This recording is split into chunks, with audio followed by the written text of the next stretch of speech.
We're back, baby. It's been a bit. Unless you're watching these back to back, then it's been like a few seconds. Hello, summer vacation! Yeah, summer vacation! Yay! We're back and we're different people. Gosh, did you guys see Star Wars Episode 7? That was a crazy world event that just occurred. Oh, yeah. What's a Star Wars? What's a Star Wars? Well, there's a 7? It all started with Episode 4, A New Hope, that came out in I don't know. But they wrote in 1995. No, it came out in 19. just 19. Baby Yoda. In case you forgot who I was, I'm Tim. Oh, geez. I'm Tim Dontran, and I need to speak away from the microphone. I'm Tim Dontran, and I am your LW. Your lore weaver. In case you're coming back, we don't do bits at the beginning. We never did. No. I'm your lore weaver. Exactly. And of course, I have with me, from my left to right... Oh, left to right. I'm on the left. Hello. I'm on the right now. Things have changed. My name... What? What did you say? I said things have changed. We're different people now. Things have changed. My name is... I was trying to think of a different name I could go by and my brain just blanked. So my name's Jenny. And I play Cecilia Idlewind, who is... the younger sister of an adventurer who is now an adventurer herself. Thumbs up. She's a good kid. She's a good kid. And it's my turn, and I am Bermothko, and I play Jean-Claude Boucheron, a time-traveling himbo of a furball who has been entitled and promised an oath to help out Cecilia as she tries to escort shards of the moon back across the continent, with many spookies following in our wake. Nothing bad's happened. Nothing traumatic has happened whatsoever. Marrow, I'm waiting for him. I'm waiting for him to show back up. At the top of the show, a very important announcement has to be made real quick. So, for our ongoing viewers of the show, you do know that there's been this ongoing bit that involves a piece of paper, a very valuable piece of paper. Oh no! Is it my fucking resume? Credentials on it. Can we please not? And Can you please free me from this? The announcement is, the bit's over. There will be no more. I don't believe you. I don't believe you. I just had to put an announcement because I know it's much beloved and it was critically acclaimed. Critically acclaimed? Which critics? I'm looking at the chat. I'm looking everywhere. You don't have to do that. Where's the nightmare? Where is the nightmare is over. It's over. And with that, we took a little bit of a break, but now we're back. We're rejuvenated. I have my screaming voice back. I bet he has your resume like on his back, and he's gonna like turn around and get something No. at some point. I'm not going to show it today. I'm not doing this to instill dread in you that I'm going to do anything clever with your resume today. I'm not gonna do it today. Yeah, not today or ever. Also, thank you, Dragmire Draws, for reminding me of Balgrim Buster from the Forge. Also, Dragmire got to episode 10. Let's go, Dragmire. Yeah. Let's go. Thank you for watching. Thank you so much for watching. Hey. I love you. We love you, Dragmire. But I don't believe we have any other announcements. It's our first dungeon delve today. Yeah. So it looks like unless something goes horribly wrong and we don't get there. Could you imagine we have like a TPK? T is for 2 because there's 2 of us. Why is this episode titled The Finale? Go ahead and The change your stream name. I believe with that said, why don't we go ahead and just jump into why don't we go ahead and jump into another session of Advanced 5th Edition Dungeons and Dragons? Do we want to recap the last session? Because that's very important. Because I don't know what's happening. It's been 3 months.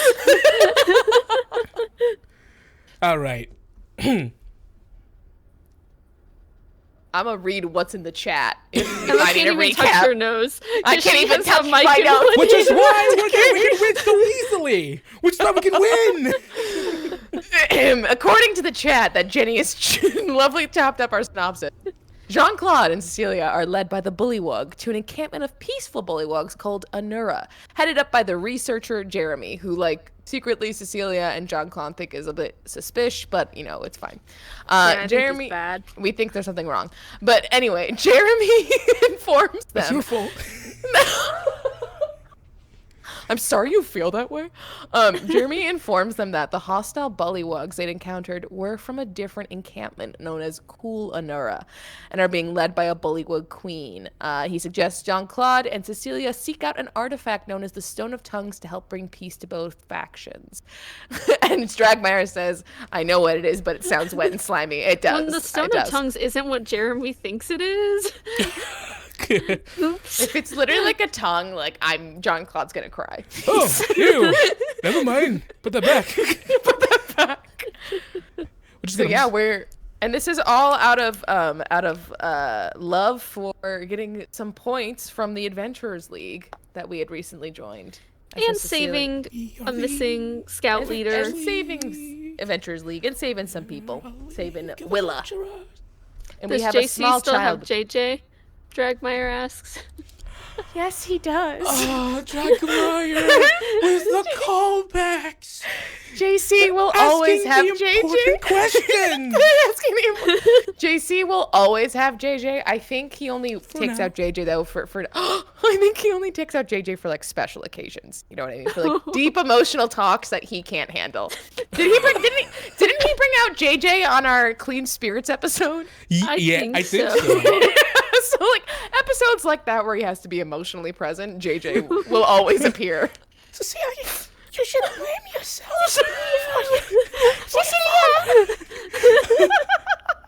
Sometimes you have to kill the good alongside the bad, Cecilia.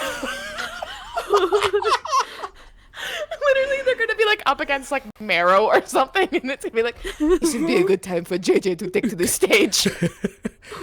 I like that little guy.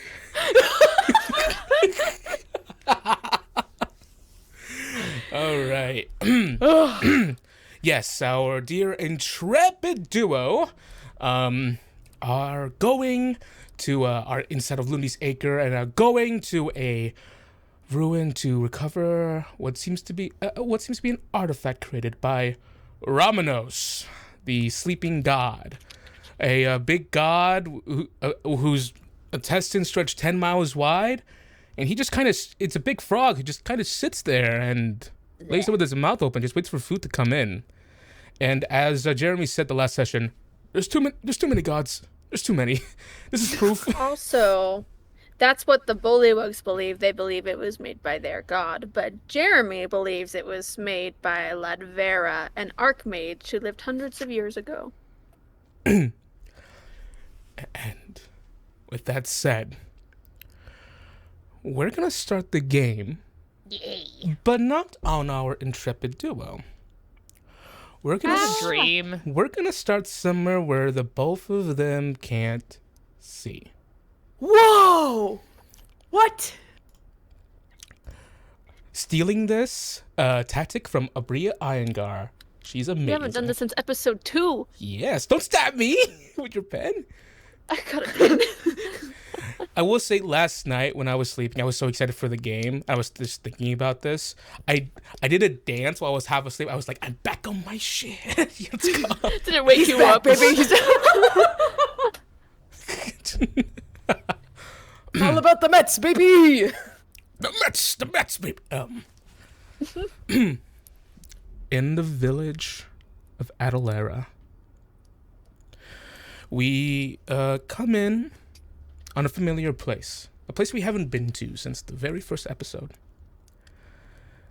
The Idlewind's house. Inside the bedroom, we see Cecilia's father in bed, in the same state that he's been in, currently being tended to by one Crankle Plinwhiddle, the village's halfling barber. You see the halfling fusses over the list that was left behind, the list of instructions that was left behind by Cecilia, as Delmira isn't there at the moment to take care of their father. She's somewhere else at the moment. The day passes as the sun rises and falls, as Cran Plinwhiddle tends to Mr. Idlewind. And as the moon hangs high in the sky, illuminating the village below, Cran eventually sits up, decided that night, even though he might not hear him, he would read his friend a story and tell him a few from his head about how his kids have raised and how he was proud of Cecilia, and that he can't wait for him to see Delmira and Cecilia again. Cran blows out the candle, caring for him with as much gentility as he can. And he gently shuts the door behind him as he leaves Mr. Idlewind there for the night. A quiet moment passes. It's just like any other night. Before, unbeknownst to Mr. Idlewind, there is something in the corner of the room. It has evaded detection for the past few hours. The fuck? Standing in the very dead corner of the room. And it's silent because it doesn't breathe. But now, of all times, it makes a sound as it steps forward, as straw jostles against no!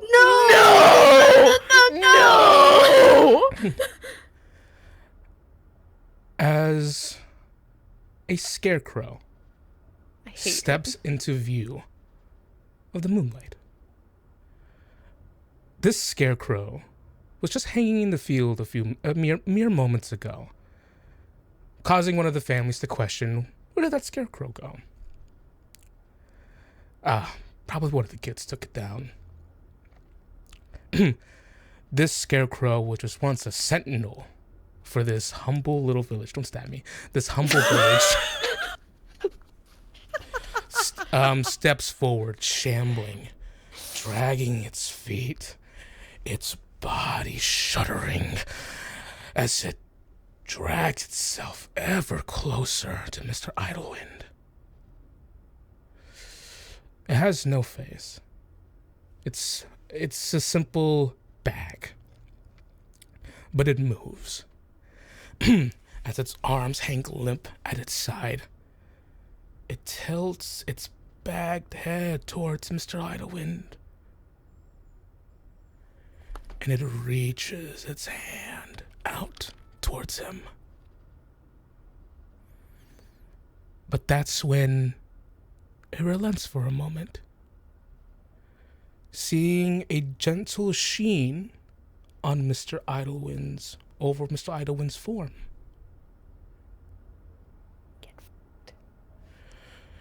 It looks for a moment before, seemingly in this pregnant moment. It turns around and leaves, walking towards the window, pressing its body against the window, looking cautiously to the left and right before it becomes darkness, smoke, to once again haunt someone's corner. We see the fields of the village of Xandrelor as you see the scarecrow walk out to where it once was positioned.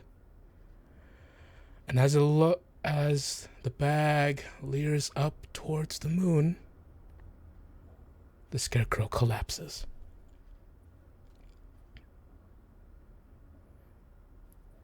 Now, take that.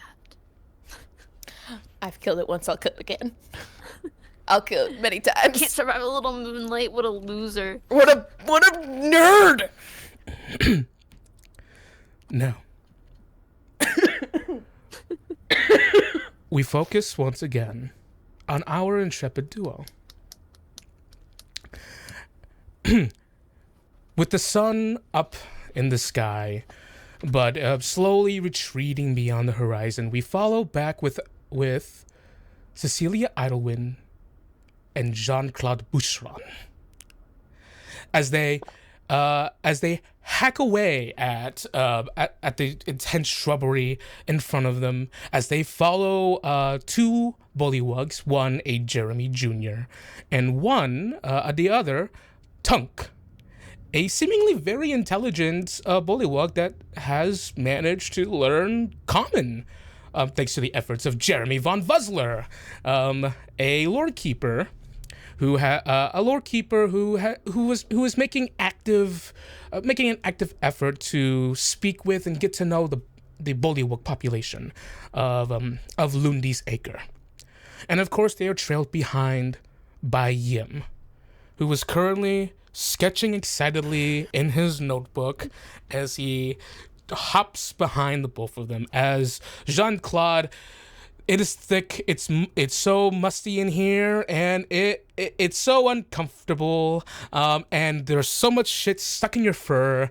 It's no. And every time, and every few moments, Tunk would go, whoa, hold on. It says personal space. Okay, listen. He says that to approaching like animal. If he sees a snake, this is his warding ritual. He goes personal space, and that usually makes the animal go away.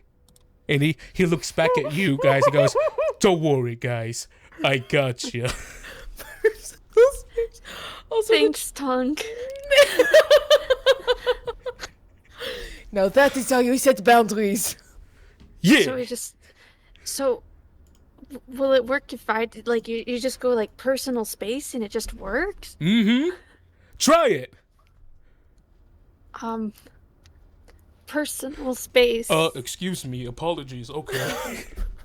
Oh, I didn't. You were actually fine, but it works. See? Oh. Do it Thanks. again. Personal space. Oopsie doopsie, my bad. And he's taking steps back. As they're doing this, Jean-Claude's just hacking through the brush, whatever it is, like wherever we're trying to get to. This is personal fucking space, and he's just trying to get. It's hot, it's human, and it's disgusting.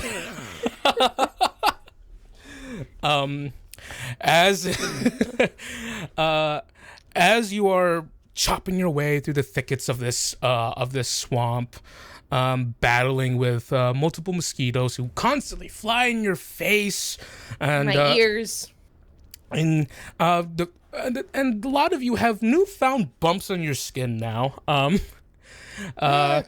Eventually, you see Jeremy Jr., the much smaller of the two bullywugs, looks back towards Tunk, pointing towards the direction. Croak. He makes a croak.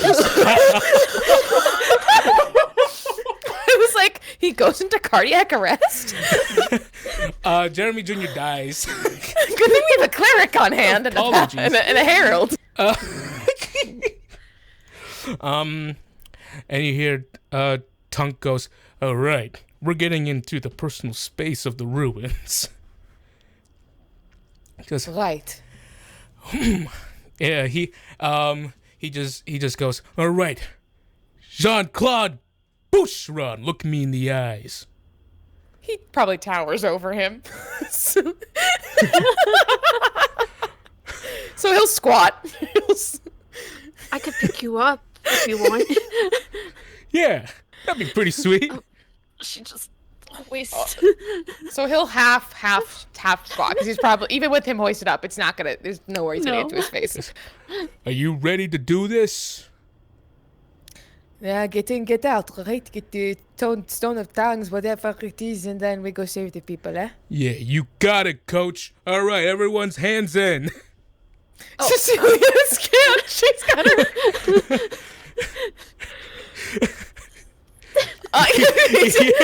Yeah. Jean-Claude awkwardly tries to like make sure Cecilia's hand is being held. He puts his hand on the bottom. Goes, all right, team bully hug on me. Team bully hug on 3. 1, 2, 3. Bully hug. Bully hug, and then she drops him because she puts her hand up like you would. Oh, sorry.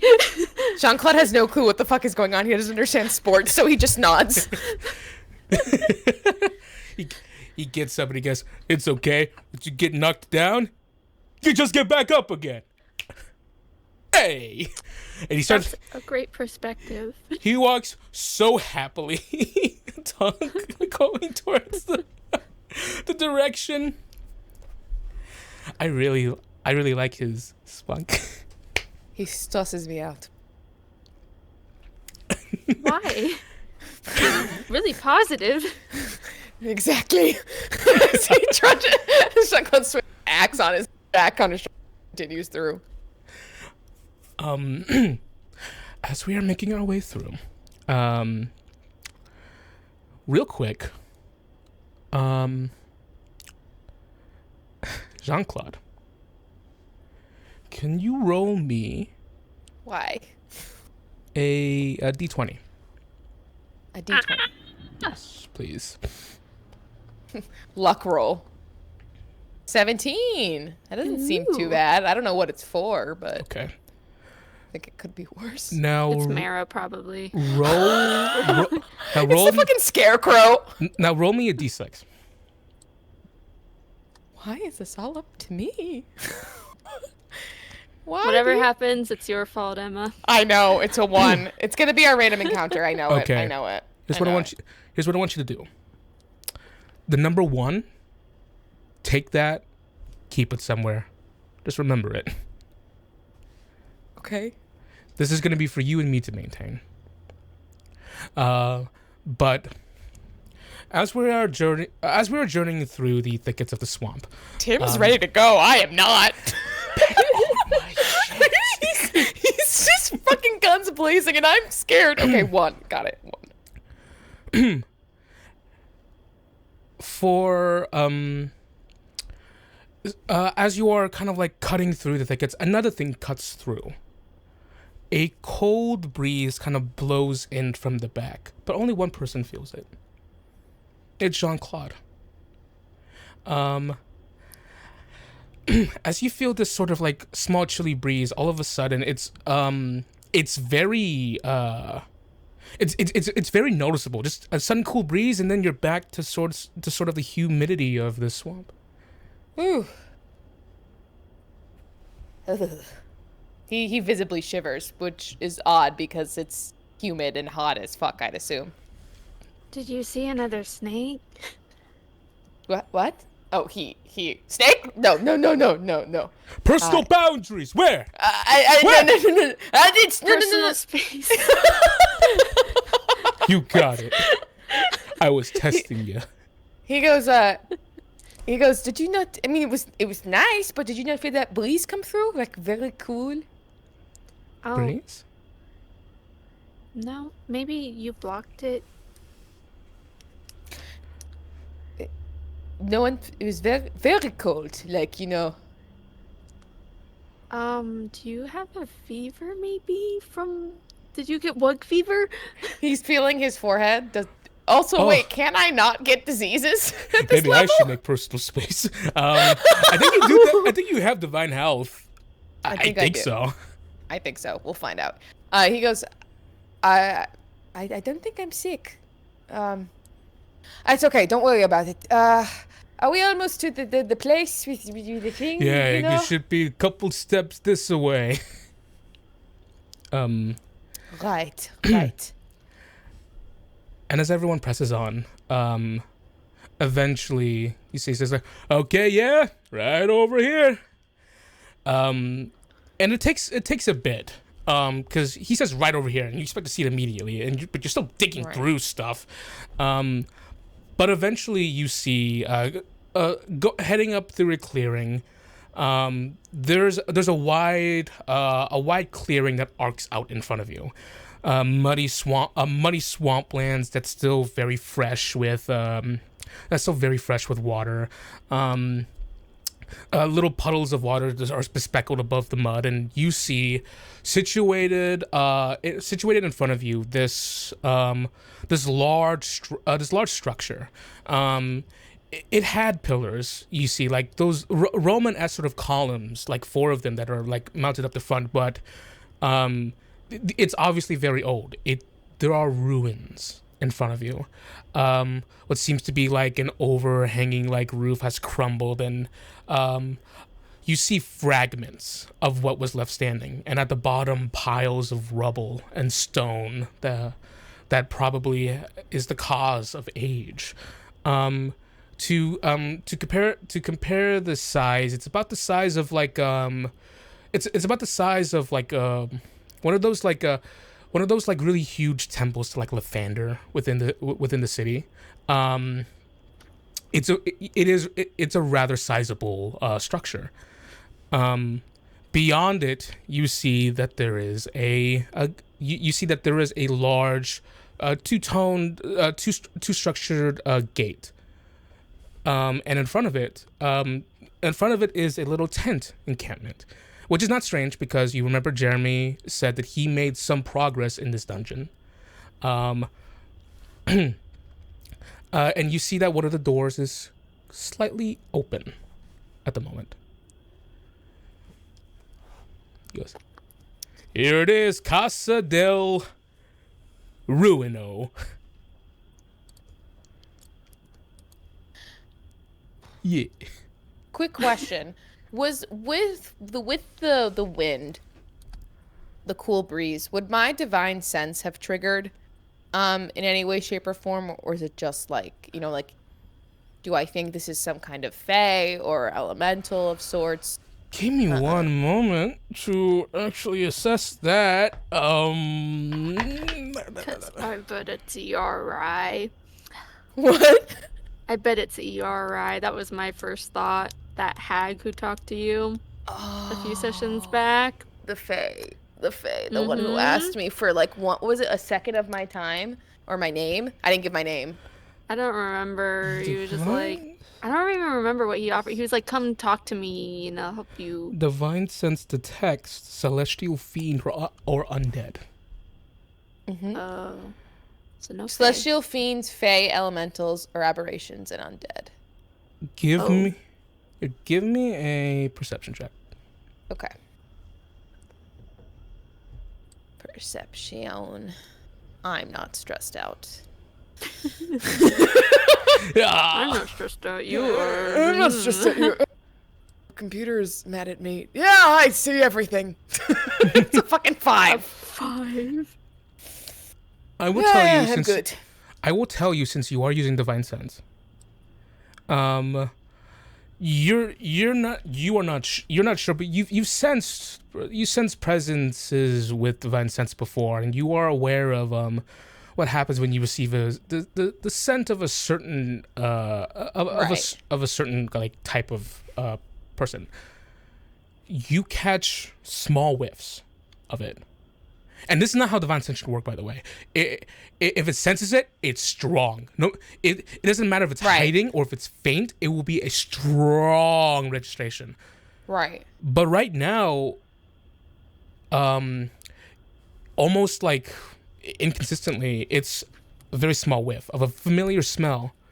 It reeks, but it's so small. But it's familiar. Yes.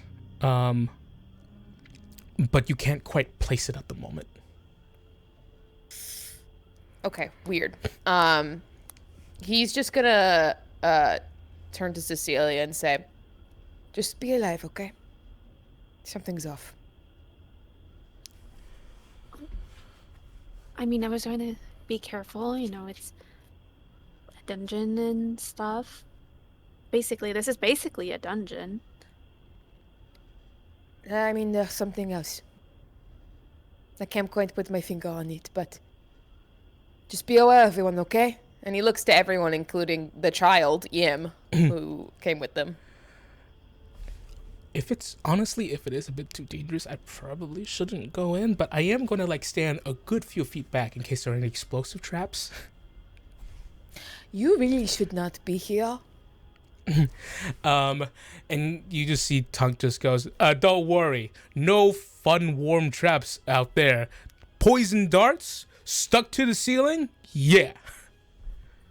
Booms? Not yet. Okay, all right. Let's get this over with then, yes? You begin to approach the you begin to approach the ruins in front of you. You see, getting closer, you begin to observe inscribed on the door like runes that no one here can comprehend at the moment. Looks like your typical arcane mumbo jumbo. If Jeremy was right and Archmage lived here, of course there's some arcane stuff. I can't read shit. And as you get closer, Jean-Claude. What?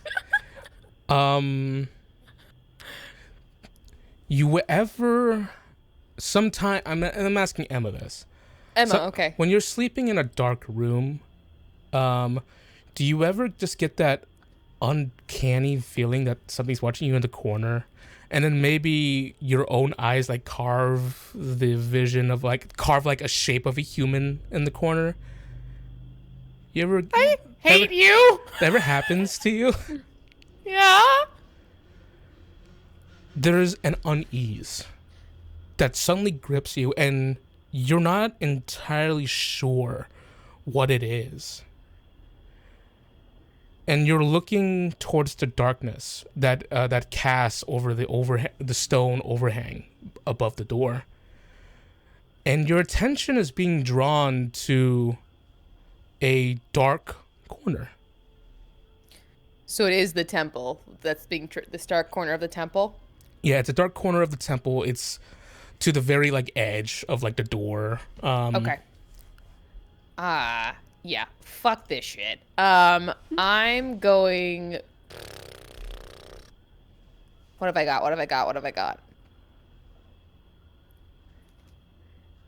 I think he's pretty freaked the fuck out. So I think he's going to just he's gonna look like a nut job, but he's going to shout to the corner, "Show yourself." Cecilia tries to look at what he's looking at, and I do have specialty in perceiving invisible objects. But I'll have you know. For you at the moment, it's clear. And Jean-Claude, even as you focus, just like how if you do it in real life and you realize nothing's there, then it wears off. You say, "Show yourself," and you squint your eyes towards the corner. And then the feeling of being watched, of being perceived, that's clutching your heart is gone.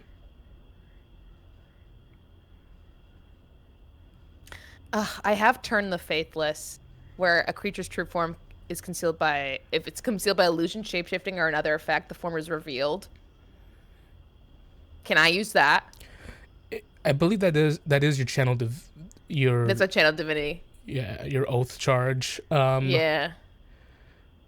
If you do want to use that before you go into the dungeon, maybe not a good idea. I know, really not. I think you see him go. Cecilia has seen him, invoke his channel divinity, which is him flicking his bracelet and the beads like glowing up on it. So I think you see the beads start to glow, and then he shakes it off and goes, "Sorry, thought I saw something." The shadows playing with my head.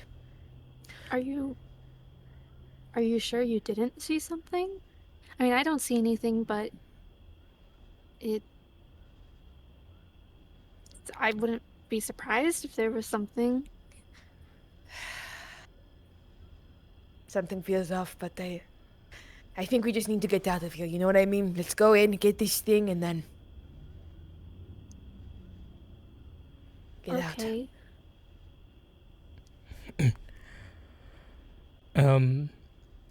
You see, at that, Tunks goes ahead, making his way forward, peeking inside of the doors for a moment.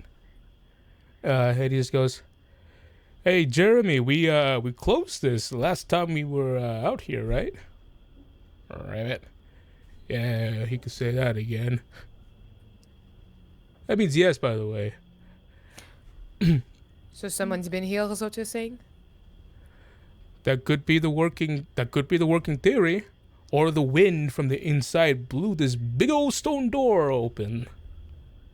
There usually isn't wind on the inside. But there's wind everywhere. That's how we breathe.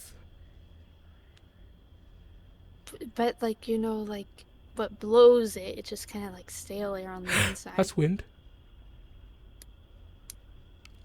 He's not the smartest. I was gonna say, Jean-Claude is equally as confused as Tunk. But his brain is just scrambled at this point.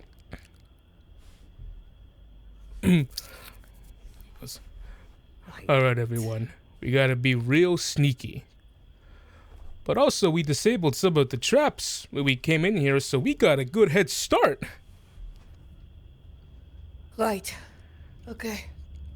Let's go then. I'll take the lead. Cecilia, you hold up the rear. You see Jeremy holds up a hand and croaks to Tunk for a moment. He goes, "Yeah? Uh-huh. Uh-huh, yeah, okay. Alright, yeah, I'll tell him." So what my best friend ever said was that we should probably... It says, the kid, that one right there, should probably not go inside. But I'm already here, and this is their first dungeon, and I'm gonna... Maybe you guys could bring him back to Honora? Yeah, can you guys take it? We will handle this. Can you guys take him back? Yeah, no problem. We're actually gonna stay outside here by the tent and wait for you, if that's okay. Yeah, just watch out for the kid, okay? And that corner. Never mind. Is it? Are you sure it's a good idea to let him stay out, even outside here too? Wouldn't he be safer back? Honora, maybe you could take him there and then just come back for us. What if the guild needs to witness for your dungeon diving? They wouldn't believe us if we just went through and did it. Hey, kiddo. You see that Tunk kneels down, places a hand on his shoulder. He goes, "I'm gonna have a real big talk with you about personal space. People need it. It's like breathing. I know what personal space is." Tunk gets up and goes, "All right, how about this? Because I don't want to leave you guys here either. Because we gotta bring you back. The swamps are kind of a messy place. The both of us are gonna bring him back to town, and then we're gonna head on back and try to come back to find you guys. So if you come out and we're not here, just wait for us. Okay. We should be out before then, right, Cecilia? Yeah, I guess it depends on how deep it is and stuff, but yeah. You guys got this. I love you guys. You're my family. No. He goes, all right, little son. He turns to Yim. You're my son now. No. I've always wanted a dad. Okay, I'm gonna start going on that. We're not ready to bring out JJ just yet. Yim goes, I hope I see you guys again. Yeah. Good luck. You will. We'll be out in a few. He waves. As Tunk, he's already waving, and Tunk goes, all right, go ahead, wave at them. All right, sweet. And he goes, all right, follow me, little buckaroo. What should I call you now? I'm going to call you son. As the two bullywugs begin to lead. Tunk's a little bit bigger than the other bullywugs. He's so... As Yim just kind of like looks back, just watching you guys like he's being... Like you guys were the fun friend's house to stay at, and he doesn't want to go yet. Does anything about the way he looks on his face, maybe looking around the area, look like give me the idea that he might try to give them the slip in terms of like maybe an insight check? Give me an insight check. Let me see. Because he's a if sneaky I have little any fuck. Specialties. I don't think I have specialty in that. I haven't reviewed the A5e things, and it's been a while, so... I literally have Harold up right now, because I forget everything. I rolled a 9. All right. Cecilia does not have insight proficiency. I forgot that. I don't. You see his eyes you see his eyes are searching, but you don't see it like... He doesn't have the attention to give it a slip. He's just looking at the ruins. They're cool. But he is walking with them because even now, getting close to the ruins and feeling the unease, even as a brave kid, he realizes that maybe this is not the thing for me to do. No. Yeah. Do you think... I'm just kind of worried something might happen to them on the way to taking him there, but I guess it'd be worse for him to come inside. This is the safest thing. I think we should be a little more worried about us. I think... Well, I've read about dungeons and Damira's told me about them, so I think we can definitely do this. I didn't mean that. You're really worried about what is it? I don't know. I can't put my finger on it, and that's what is so frustrating. But until it reveals ourselves, whatever this may be, maybe it is, I don't know, an omen, who knows. The quicker we get this through, right? Mm-hmm. If you feel like it comes back, I can cast the invisibility. That too. I also have, and he flips his wrist. This can always help. But let us not expend, unnecessary resources. Save them for the dungeon and whatever critters we have. You ready? Yeah. All right. Here we go. I'll take point lead. Okay. And I assume this has been for the whole time that they've been going through the swamps and everything, but Cecilia is, of course, sharing her dark vision. Oh, absolutely. Jean-Claude. Yeah, absolutely. That was just implied, but I just want to make sure it's And he's not cleared. freaking out this time. Nope. Absolutely. Okay. So, the two of you,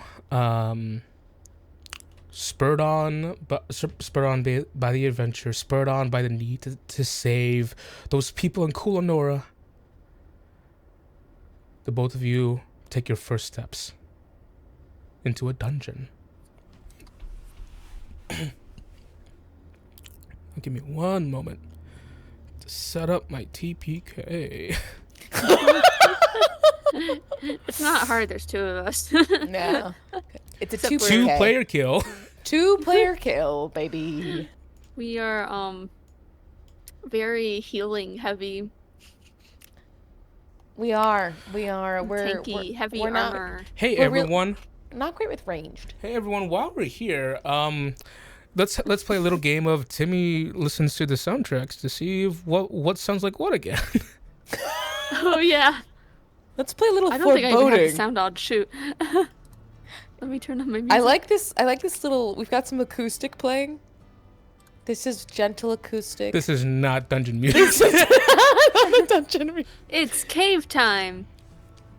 That sounds like a home. Like a home song. It does. That's a gun. Oops. Jean-Claude's got a gun. He's got a gun.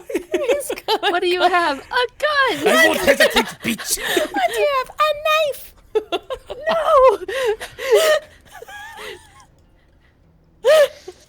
All my characters are essentially that.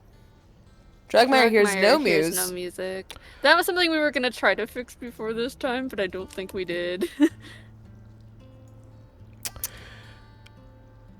Okay, Well. that's about it should be because it's you guys, but just hang Who with me. gave JC a gun?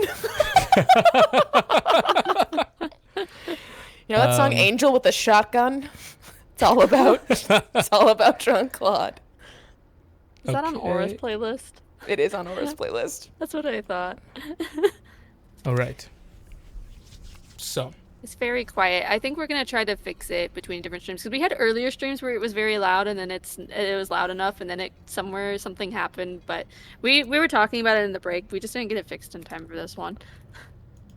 at least we got You're a real some one, Dragmire. ambiance. Thank you so much, Dragmire. Ambiance. I'll see about fixing it later, but yeah, what you guys on the recording and stream are hearing is what I hear in my ears. So just letting you all know, I hope it works. Sounds spooky now. Yes. And maybe it'll sound spooky later.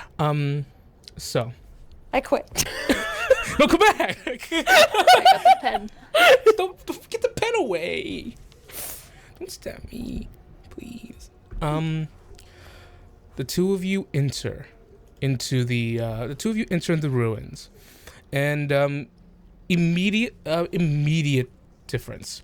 It's as if you stepped in, and as if by magic, the humidity of the outside does not seem to enter in through here. As you come in, the air is cool, and the air is clear, not heavy. It's maybe this time the two of you just kind of like get your bearings as you kind of like look around like the opening of the foyer of a dungeon. No, the opening room. Welcome to the foyer of the dungeon. You see, you are in a rather sizable room with stone, with like a very smooth stone, ground. And in front of you, there's nothing really much in this room besides inscriptions on the ground. If you guys can give me a history check with that, while I continue to describe. And oh, Jenny! I have. Do my specialties in plant lore, gods, or holy symbols apply? baby! We're rolling strong with the 4! I'll say yes. Okay. History with a +2. 12. Better than my 4. So for Cecilia, just to describe what else in the room, besides the insignias on the ground that depict like sun, like 5 stars that are cresting around, seemingly a horizon of multiple like rocks containing multiple buildings floating in the sky, just like all of that, like all over the floor. In the very middle of the room, there is a very daunting looking staircase that just leads like it goes. It just goes downwards. Torches hang on the wall, but none of them are lit at the moment. For you, Cecilia, you recognize this. The DC wasn't very high for you because you lived in Cadvarm basically your entire life. These are the insignias, what represents the archmages in Aether. Okay. And am I happy at the chance to freaking exposize my lore? Yes, I am. I was gonna say, I haven't heard Aether yet in any That's of the floating campaigns. city, right? Yeah, that's the floating city. Whoa. There's a We should floating do city here. Whoa. We need to do a campaign there. Well, that's It all funny. just comes crumbling down. That's really funny for that both of a you say world-ending that. event. You're like, isn't that interesting you say that? Because that's where you're fucking going. Fuck, where is my notes? Guys, I have I'll make notes. it up if you want. Oh, sure. So there's a castle in the sky. Yeah, there is a castle on the clouds that I like to go to in my sleep. dreams. And there aren't any floors for me to sweep because it's all air. Not And in wind. my castle on a cloud. There's a lady all in white. Oh no. We're She hugs quoting me Les and sings Mis. a lullaby. All right, I got it now. I guess. This is from the musical Nice Les to see, Mis. and she's soft to touch. Actually, it's really creepy when you listen. Like when you're doing the lyrics, the monologue right now. Like it's creepy as fuck. Yeah, it kind of is. So there's a powerful mage council composed of the archmages, composed of 5 archmages that rule over Aether, known as the Lampvalar, which is Elvish for the 5 of power. And they've been in this society of high powerful mages in this floating city have been around for ages. And they're still around. No calamity happened or anything that whatever happened to them. But they've been around for thousands of years. So this might be depiction of age in anything, but their insignia has endeavored throughout the thousands of years and remained the same. So that's why it's so recognizable to you. Okay. And it's not the symbol of a specific one, it's a symbol of all of them. Yeah, just a general thing that you would find all over their city. He goes, Jeremy said that he thinks an archmage named Ledvera made this place. So maybe she was one of the archmages in Aether. That's what those symbols are. That's their symbol of their council. Do any of them like cold wind? Probably. There's like spells for that. Is this place like cursed or something? Do you know if like I don't know. Great. All of a sudden, coming out of a bright arcane blue, a figure materializes. A person, an elven man with long sort of like blondish hair that flows all the way down his back, just appears out of nowhere. Goes, greet. Orders?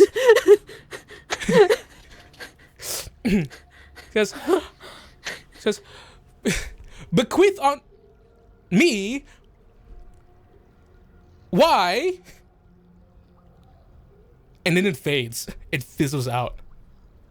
Jean-Claude is on the verge of tears. That was truly fucking horrific. And he just yet again slowly turns his head to... It's shaking a little. Is there anything I should know? Was that maybe... Pro... What the actual fuck? Corridor. Fuck off, please. Oh, no. Can I touch him? Is he there? Your hand goes through. It's an illusion. Okay, I guess maybe he was just here to greet people hundreds of years ago and he's broken? What a fucking nightmare this is! And he's going to, like... Language. Oh, he can hear us?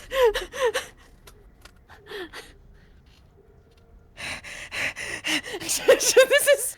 Jean-Claude doesn't do well with spooky. So I can respond to multiple phrases. He appears beside you again. I can respond to multiple phrases. His axe almost cuts through it, but he remembers it's an illusion. So you want us to go down there? And he indicates to the corridor with his axe. Please. Corridor. Moving. He doesn't want to be anywhere near this thing. Wait. What is this place? This belongs to the great age Okay, Archmage Ledvera.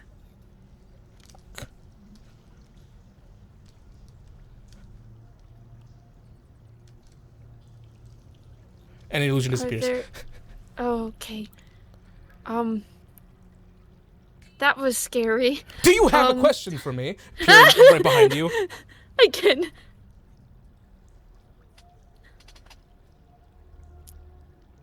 Are there any traps that you know of that... Traps? In the Archmage's house? Of course not. Proceed. Corridor. We're walking to our fucking death. Okay. You see his image is very shaky. Sometimes his image is like fading in and out. His legs go. His smile kind of like fizzles back and forth. Of course, he's stuttering.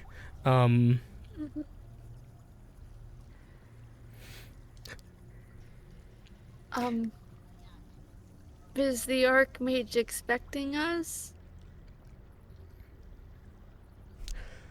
Let me check. Okay. What is your name? You know, actually, I'm pretty sure I'm supposed... Like you said, we're supposed to be here. You don't need to bother yourself. We're just gonna go. Yeah. The moment, like, he says, "What's your name?" Jean-Claude is like, let's go to the fucking... Are you going to the staircase? The corridor, yeah. Or the corridor. Okay. He goes, in... Is it? As you kind of like arc your way around the staircase, and you see the corridor ahead of you, which belongs the corridor that he's pointing to. It belongs to a pair of doors that when you open it, you feel something harsh. You feel something very like hard, like pressed against the other side. But you can open it just enough to see, like through the cracks of the door, that a pillar has kind of like crashed and landed in front. Can I yeet it? Yeah. Give me Can I help? Give me an athletic check with advantage. Okay. All right. Well, first we got... Ooh, Jesus. That was a 21 and a 24. A DC was 23. Oh my god, they're gonna say, holy shit, I think I We said 25. both just pushed. Yeah, you see, they go, 1, 2, 3, don't, and these two fully armored people just fling themselves at a door.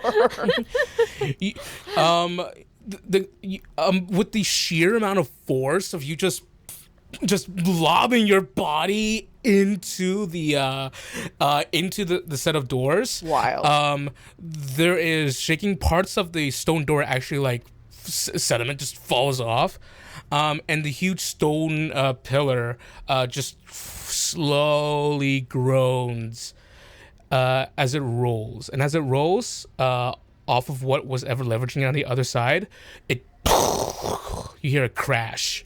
Because it was at an angle, so it was propped on something, but now it's just crashes. Hopefully that wasn't anything important, as he like course pushes through the door. Okay. Full. Okay, get me away from him. He's like moving farther away from the instant projection. Why don't... Oh, what happened to my camera for a second? Oh no, Cecilia's gonna get the illusion. I hate this episode. I'm tempted now. Is there any chance you could make us some tea? She's trying to distract him. I will check. Okay. Thanks. Alright, that's... I thought he was gonna leave to check. Hey, have I mentioned Now, how much... and he disappears. Okay. Okay, what do we see in this fucking room? Heading as you push the pillar as you push the pillar off and you actually make your way inside, it is a rather wide room where you see on this room is shaped like an hourglass, you see.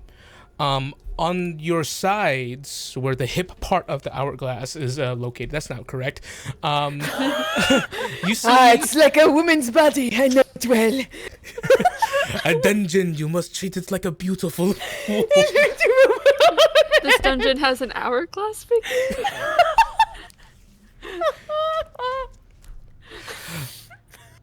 Where was I? I don't remember.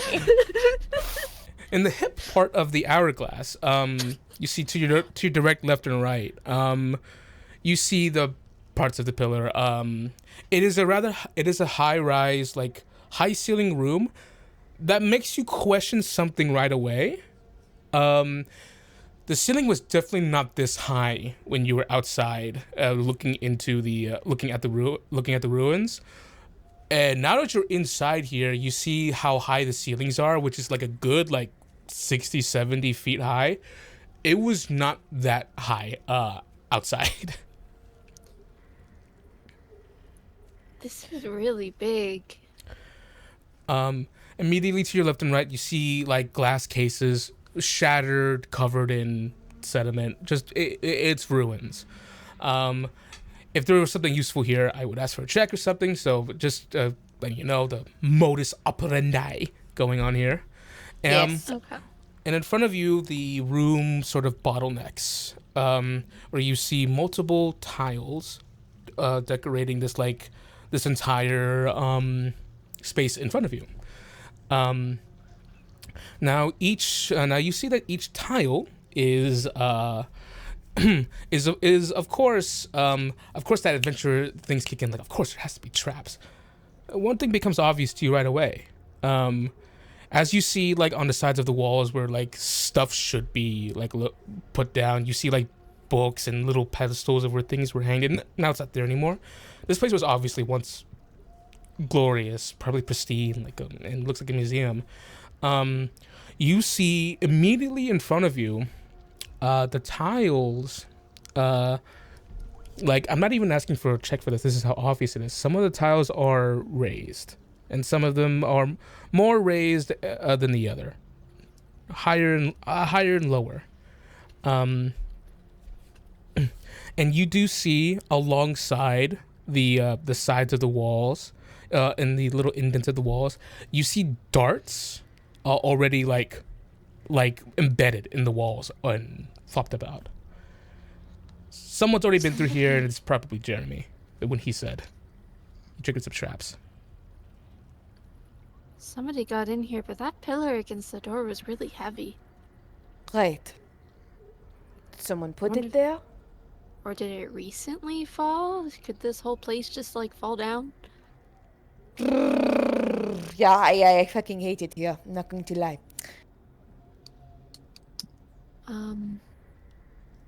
If someone's been here, then probably this probably isn't where the stone is or anything valuable. Can we ask the... He like indicates back to the main lobby where like the projection is. Or I assume that we can't just enter and take things, so probably not the best thing to do. That's fair. Maybe he might even be like some sort of security system. I didn't even think of that. Yeah, like an alarm of sorts. Okay. So it's not going to be in here then. Is there anything in here? Of course, there's the door on the other side, but that involves interacting with these tiles. It's just very apparent in front of you. Is it easy to step around the tiles? You have to step on them.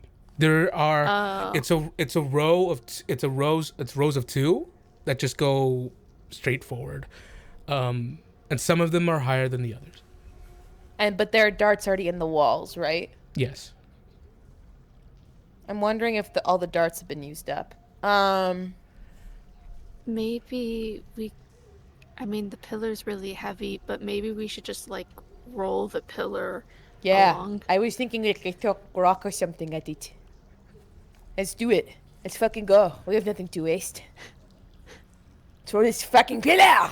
It's like logs! Roll it down the hall! Yeah, did you know I used to, back in the day, I worked we worked lumber, and we had to roll logs like this sometimes. Oh, so you'll be really good at it. Yes, I will. Of course I am.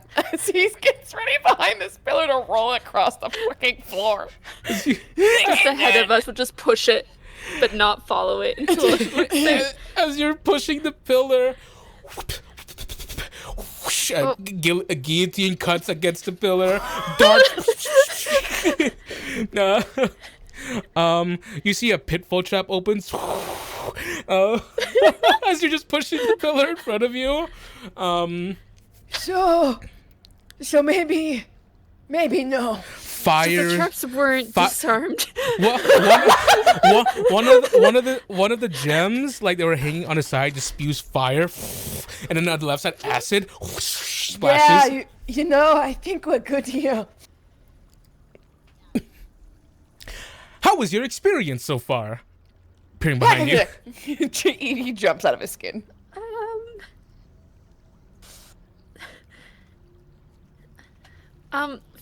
5 out of 5?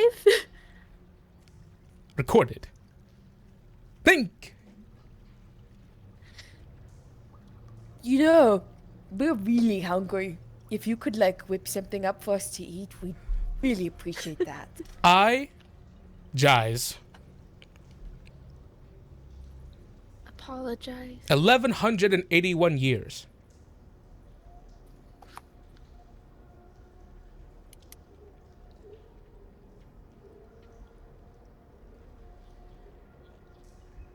Disappears. My pen is failing too on me. Okay. So, that's been a long time. Okay. So, to the creepy staircase we go. Let's not spoil building in any way, shape, or form. Do we want to try to get to the door across the way? He looks at the acid splashes on the floor and the fucking fire. You've activated the traps. So we can go? Yeah, you can go. I think your gambit worked. I think we get the sense that there's not like more darts loaded in and things. If we step on them, we'll be fine. Here's this. The pillar is weighing this down. Okay. You're supposed to just step on the stuff that's already been stepped on, guy. Out of respect for my character, I have a 0 wisdom and a -1 intelligence. You future-proofed it for other adventures to come through. We saved it for the other If Yim follows us, he won't accidentally step on one. That's right. Probably Yim would have figured it out before us, but you know, a win is a win. So yeah, we'll go to the Jean-Claude shrugs and goes, "We might as well go try it out, huh?" Okay. We should check to make sure the door's not trapped too. That happened to Delmira once. Oh, jeez, good idea. And then he's gonna take a battle axe out of his waist, and just fling it at the door.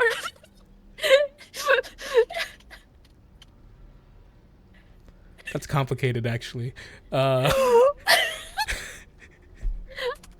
Make an attack roll. We're so bad at this, but maybe accidentally good. Make an attack roll, please. I don't think we should dungeon delve anymore. Is the door alive? Is it gonna talk to us and be like, "Tway"? Tway! I thought about that. The servant's gonna kill me. That's what's gonna happen. 23 to attack a door. Roll for damage. 23 to attack the fucking door. Roll for damage. I'm dying. 8. That's the fucking... What the fuck? No, it's... What is so as you hit the door... I have to think. Because, like... As you hit the door, you see that a ley line of arcane energy that was invisible once before starts to fizzle out. What? No. And... There was... Maybe passively you can feel a spell, and then when you hit it, you see the ley lines and the spell fades. Jean-Claude is just like, anyone would do that. Whoa, good job, Jean-Claude. I think you got rid of the magic spell. How could you... Well...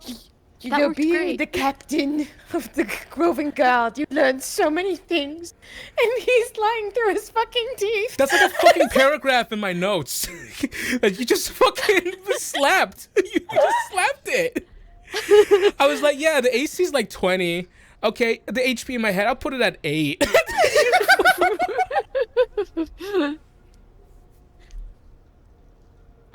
These are the heroes, everyone, of this campaign. I just want to point that out to you. These are the heroes. We should go into the Tomb of Annihilation and just accidentally do everything right. All I'm saying is if there's a riddle, we're fucked. We're fucked. I gotta put one in now. No. Oh, God. No, please don't. One of us lies. One of us has to choose. That's nuh-uh. No. That's nuh-uh. That's not right. So Now that I've disarmed the magical trap on the door, I'd love to open it. as you pushing it, fuck. This is fucking nice. Dragmire put it best. This is chaos. You push open the door. To see ahead of you this staircase that kind of leads downwards. There are 4 staircases here, with a massive square in the middle. And of course there is this like stained glass like picture. Not a stained glass actually, but like stained glass like mosaic. Is that I think that's what they call it? Of you see like a woman. What appears to depict a woman in this is Calamity. Fuck. What appears to be what appears to be like an elven woman with long like white hair. She has she has that pose down like the I'm actually I'm really cool, like I'm high class, like the hands together pose. But of course like of course it has grayed out, and you could probably only imagine what the glory of it looked like before. And as you walk into the room, the illusory image appears, and it goes, "If you want out, of the dark room, then please swear that you will leave and never come back again. Thanks for the suggestion. Shit. I'm misinterpreting the situation. Now that your companion is back, you may leave. Companion is back? Yeah, Jean-Claude's looking around. Is there anyone else in the room with us? No. Which companion?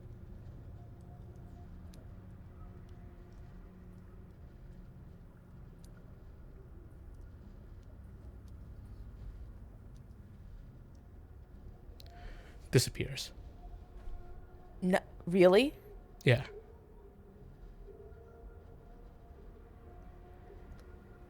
Celia, what the fuck is going on? I think he's just not working, you know? I don't know. I don't know. There's been a lot of creepy shit today. Jean-Claude, Oh my god. you're the only one who hears this. You hear the sound, the light sound of chains in the distance. He's got his battle axe ready to go, ready to move.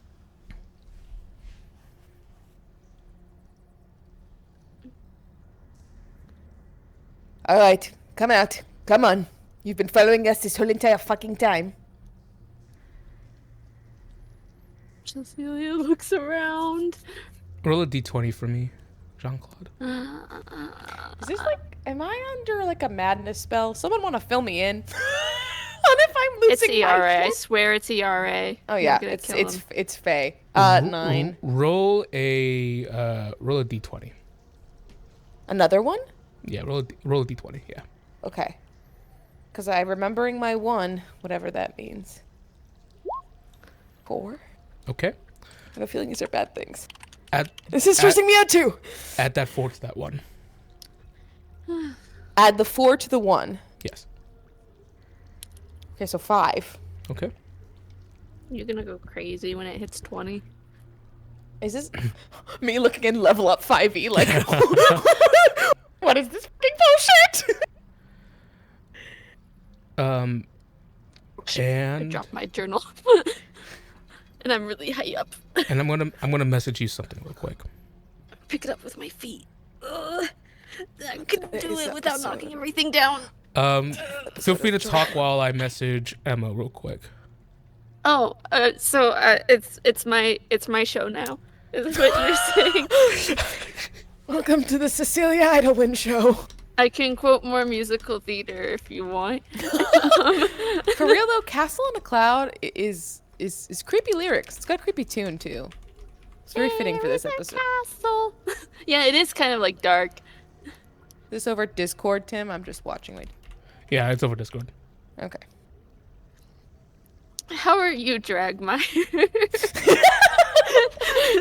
Dragmire is Thanks for stressed. being here with us. Honestly, Dragmire, thank you for making us feel not crazy by also being stressed with us. I also loved popping into your stream a couple weeks ago.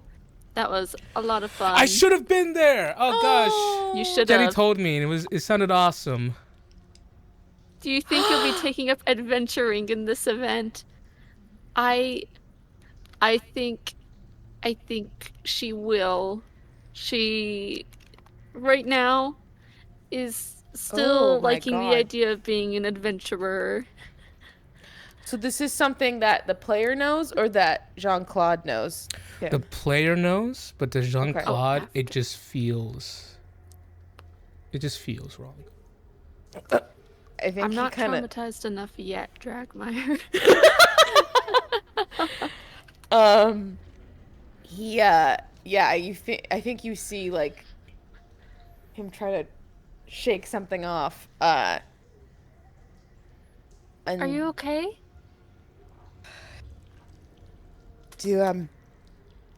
there's chains. Do you hear? There's chains. There's something wrong, Cecilia. Chains, where?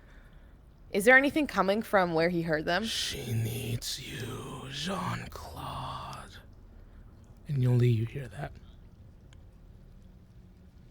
Does it sound like the Fae from the dream? It sounds different. Sounds different, so it's This a is different new. voice. This A is new new. voice.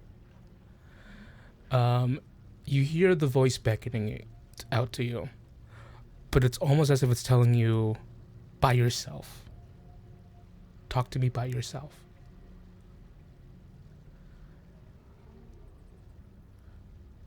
Celia, can you wait here for a second? Why? Something I want to check out. Are you sure? I feel like we should stay together. I want to be foul. Okay. And he's going to slowly start moving in the direction of where he heard the sound. It is looking like you're going into another room. Warped films. Yes, go alone to talk to the straight boy. I'm gonna try Timmy. Once he goes to the other room, I want to cast see invisibility, and I want to try to sneak and spy, but I'm pretty bad at that usually. So. Okay. It's got see invisibility. Let me look at something real quick. Let me look at I can see into the ethereal plane. Ethereal plane. Okay. Go ahead and make a stealth check. Okay, I think the armor... chainmail's disadvantage, right? Yes. Yeah. Okay. And I have -1. Oh, no. 10. That's not bad. Is it beating my passive? Probably not. Got a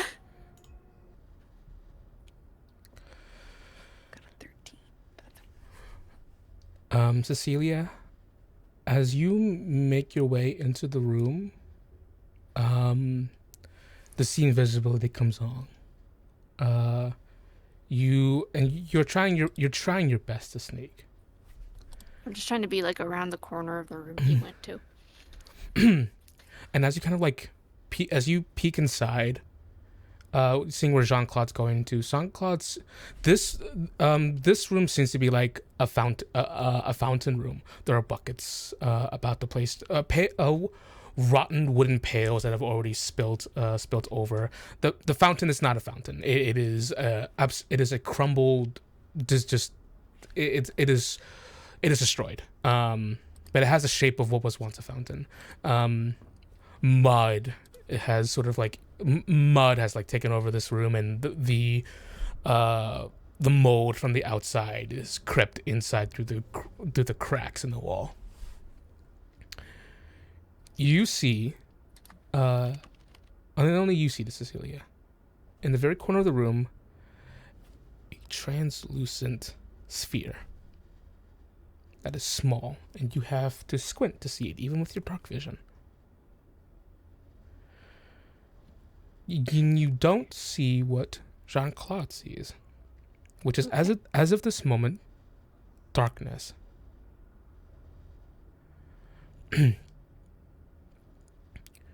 You walk towards there, Jean-Claude, in this room with limited function.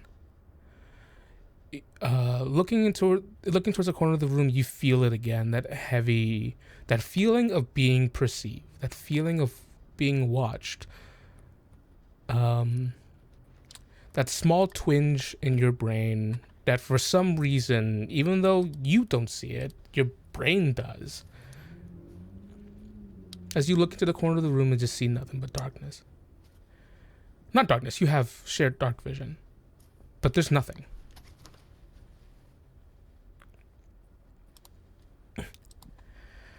And a moment passes as you feel your chest beginning to tighten a little bit.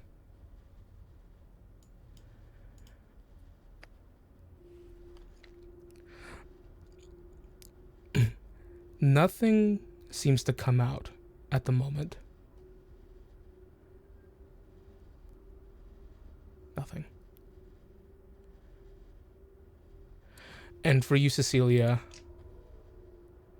you see the translucent sphere shunts back a moment, kind of like shrinking into the corner. Give me an insight check.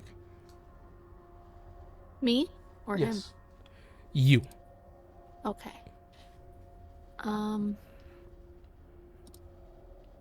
15. I think you could tell with the lack of action going on and whatever's going on, or if something's just really crazy happening to Jean-Claude, that perhaps you've been noticed.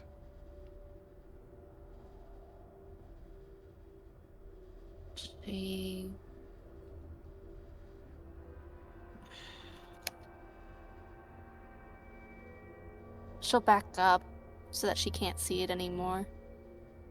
But she'll try to stay in earshot and see if anything happens. As you remain within earshot, you hear, "Hello," once more from behind. This motherfucker is gonna get us killed. And as you hear hello, he just goes, "How has your help?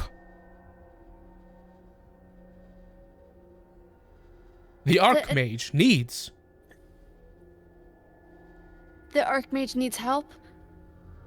Your help.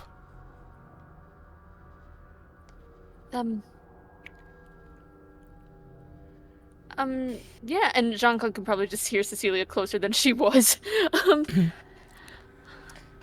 I think it's like on the periphery. Lost, aren't you, Furbolg? You hear this voice creeping into your head, Jean-Claude. Do not be afraid. I know appearances can be deceiving.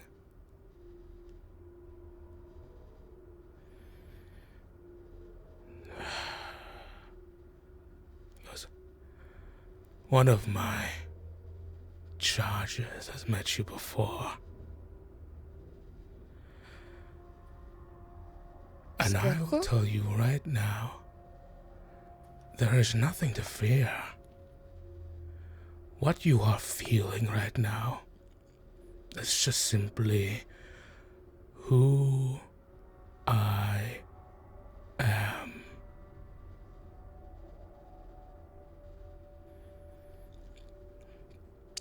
You see it. You begin to see something, Jean-Claude. This shimmering shape in the darkness. And you see something almost leaning forward. But it's still a shape in the darkness. Even with your dark vision, it's still just a dark shape. And Cecilia, you hear Jean-Claude talking. And it just goes, I've been caught up on this little journey of yours. And I will preface this right now. I am no Sealy. Yes, I would love to create a deal with you. This is no Sealy deal. There's no chains attached. But first I should introduce myself.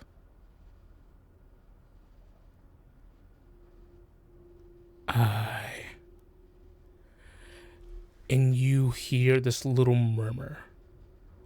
You feel a chill encompass you as you see a bagged head.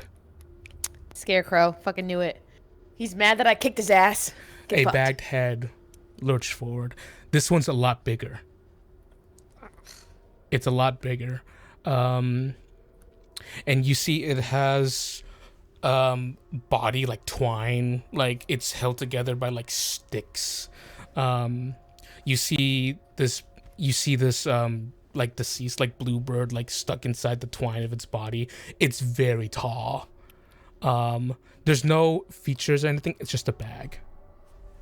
It just goes, I am the Uncanny. I am the father of scarecrows. Don't worry. I handled my charge for you. He won't bother you no longer. You see on the ground, being dragged across the ground, you see a chain with a large sickle attached at the end of it, but no hand dragging it.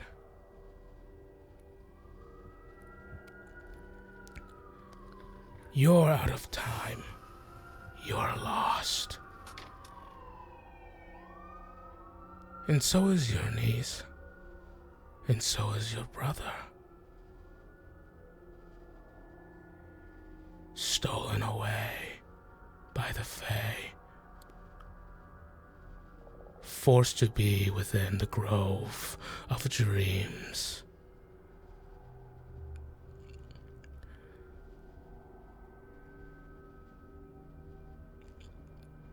I represent the Unseelie Court. And I can help you. You can trust an Unseelie's word. Compared to the Seelie, they play tricks. They want your identity. We don't mince words. Surrender the moon shards unto me.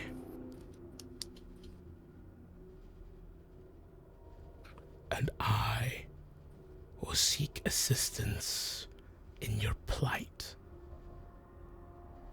against the Seelie.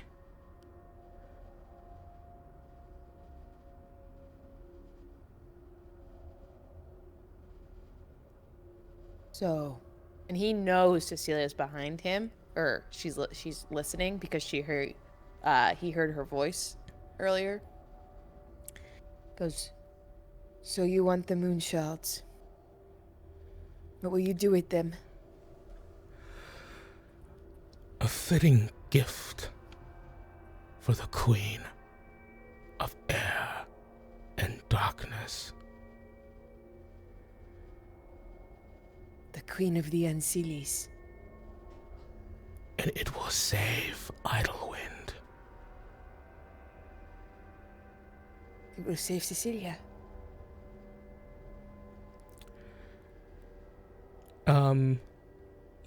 His bagged head leans down. It has no expression. He goes, those shards are powerful, draining her of her life. She will not make it halfway across this journey you're on.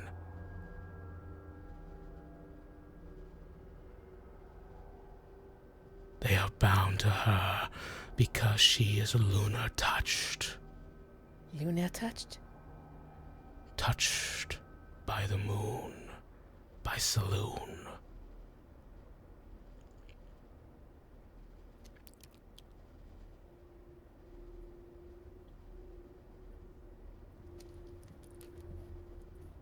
The moon shards only bound themselves to those who are lunar touched. That's why it is her energy it uses, and not yours.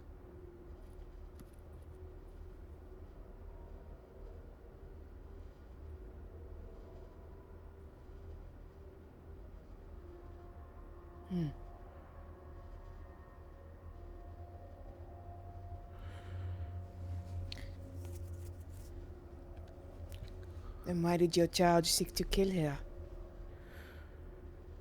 She was in the way. And how do I know that you will not attempt to do the same if I'm able to get you the moonshot? You have every right to doubt my words and my intentions. The image of the unseelie has been twisted beyond measure. But we, like I said, we are not seelie.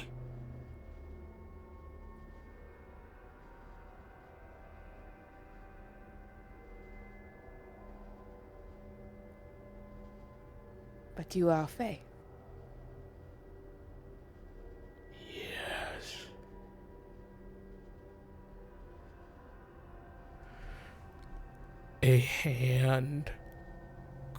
A branchy hand kind of like curls out of the darkness.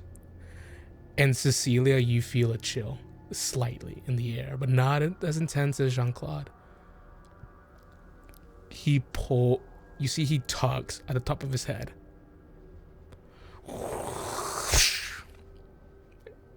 And with a great effort pulls it off of his tiny body and just holds it in front.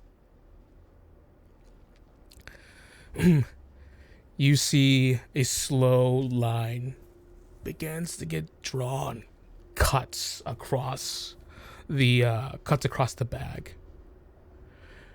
As you see a crooked jack-o'-lantern like smile and eye holes begin to appear. Give me a history check. Damn it. 4. You've looked up Fae creatures before, definitely, in your efforts to preparing your efforts to go save her. But this one escapes you at the moment. Yeah, I don't think he knows what the unseelie are. An orange glow shines very dimly. It murmurs awake for a moment. As he's just looking at you through the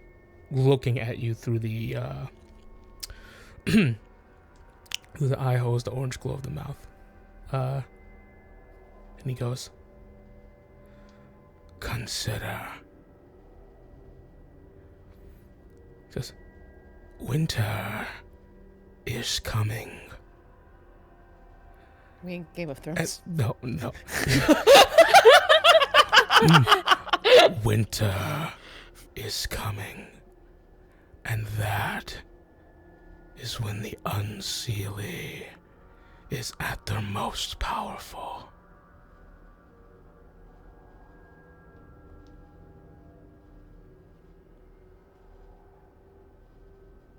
I will keep that in mind for when winter comes.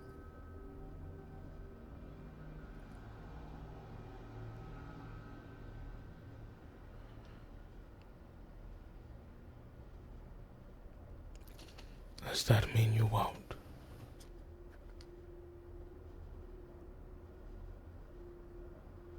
Good day. You feel it, don't you? When you look into the corner of a room, when you're standing in the field surrounded by scarecrows, a raven, a crow should not fear a scarecrow, but they do, and they can't explain it. That is my role in this world. The Uncanny Valley.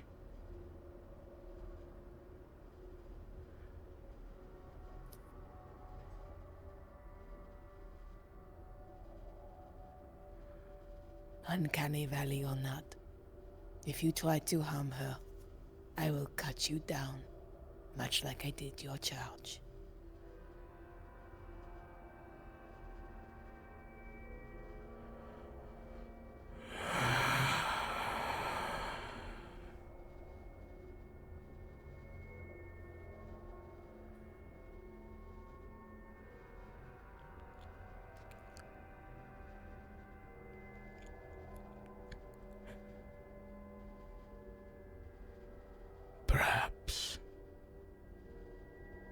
she can take comfort in the fact that I am watching over her father.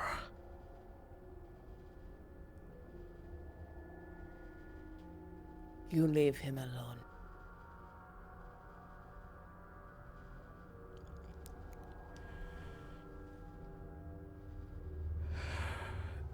The head starts coming back. And you're beginning to see the outlines of something else in the darkness, Jean-Claude. The father of scarecrows is mounted on something. A dark steed of some sort. As he puts his head back on, he just goes, "Then your head is mine. When winter comes, and the barrier between the material plane and the unseelie becomes the most weakest, I will reap."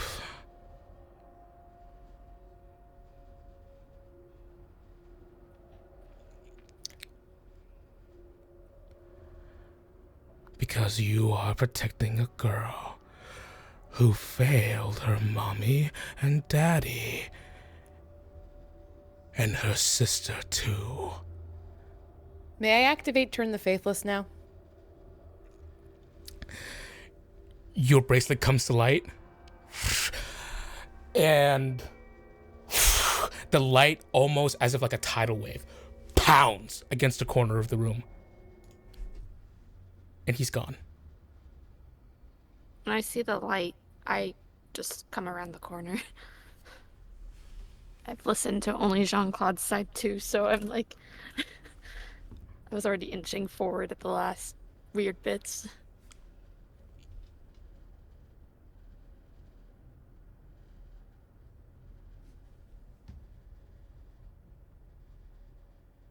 Let's move, he says. And just do I still see the orb to me? It's gone. Completely. Jean-Claude, are you okay? Not you.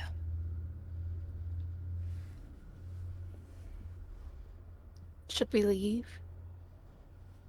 Get what we need. Get out, okay? It's okay. I'm alright. Are you sure? Yeah. Did you just see that dope? Just hear that freeway? A loud horse. Wow, maybe... I didn't know you could hear the cars all the way this deep in the swamp, but... That's how good my ears are. He relaxes his shoulders, rolls it, and just flicks the bracelet and goes, I handled it. Come on, let's go. Okay. And speaking of going, we're gonna go on break. Yay! Holy fuck, Tim, that's terrifying. What happened? Yeah. I have to remember 5 still, right? 5 is the number? Yes, 5 is the number. Oh god, okay, I'm gonna go cry. Go cry in a corner. Alright, be on break. Bye, guys. Alright.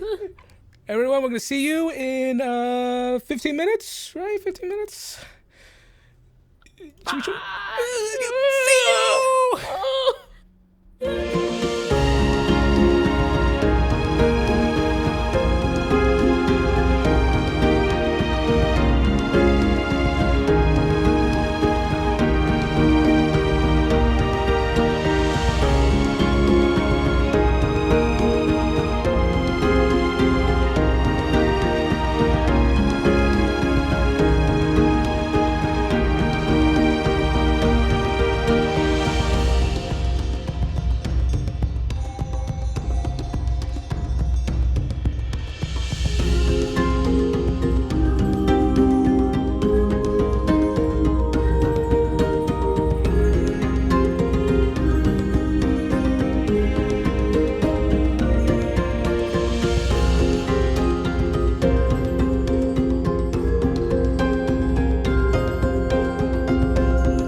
And we're back.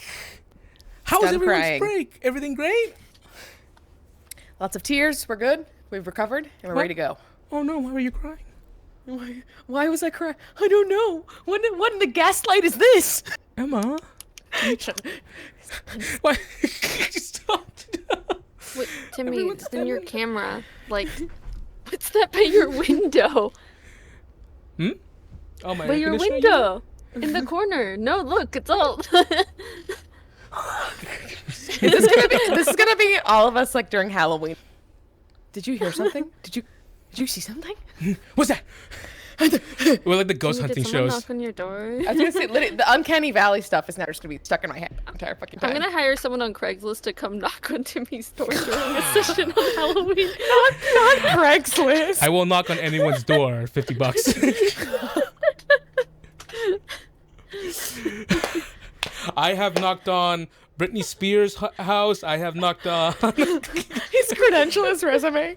I will do anyone. A+. I have played the knocker on Michael Jordan's house. Michael B. Jordan. Michael B. Jordan, to be exact. Dev Patel. All right. So the fun game that's been going on. That was exciting. Everyone's so. My notes page is very full. Skyward. It's the front page. I'm glad you took notes because I kind of blanked out. Yeah. Understandable. Oh, I forgot to put a fucking image up when this was happening. I have a thing especially for this. For the for the pop-up Yeah. Okay. Everyone, look at the splash page. splash page. Whoa. For people who can't see it, there is a in the typical splash page. creepy. There is a pair Creepy. of eyes watching from the darkness. I don't like that. I don't like that.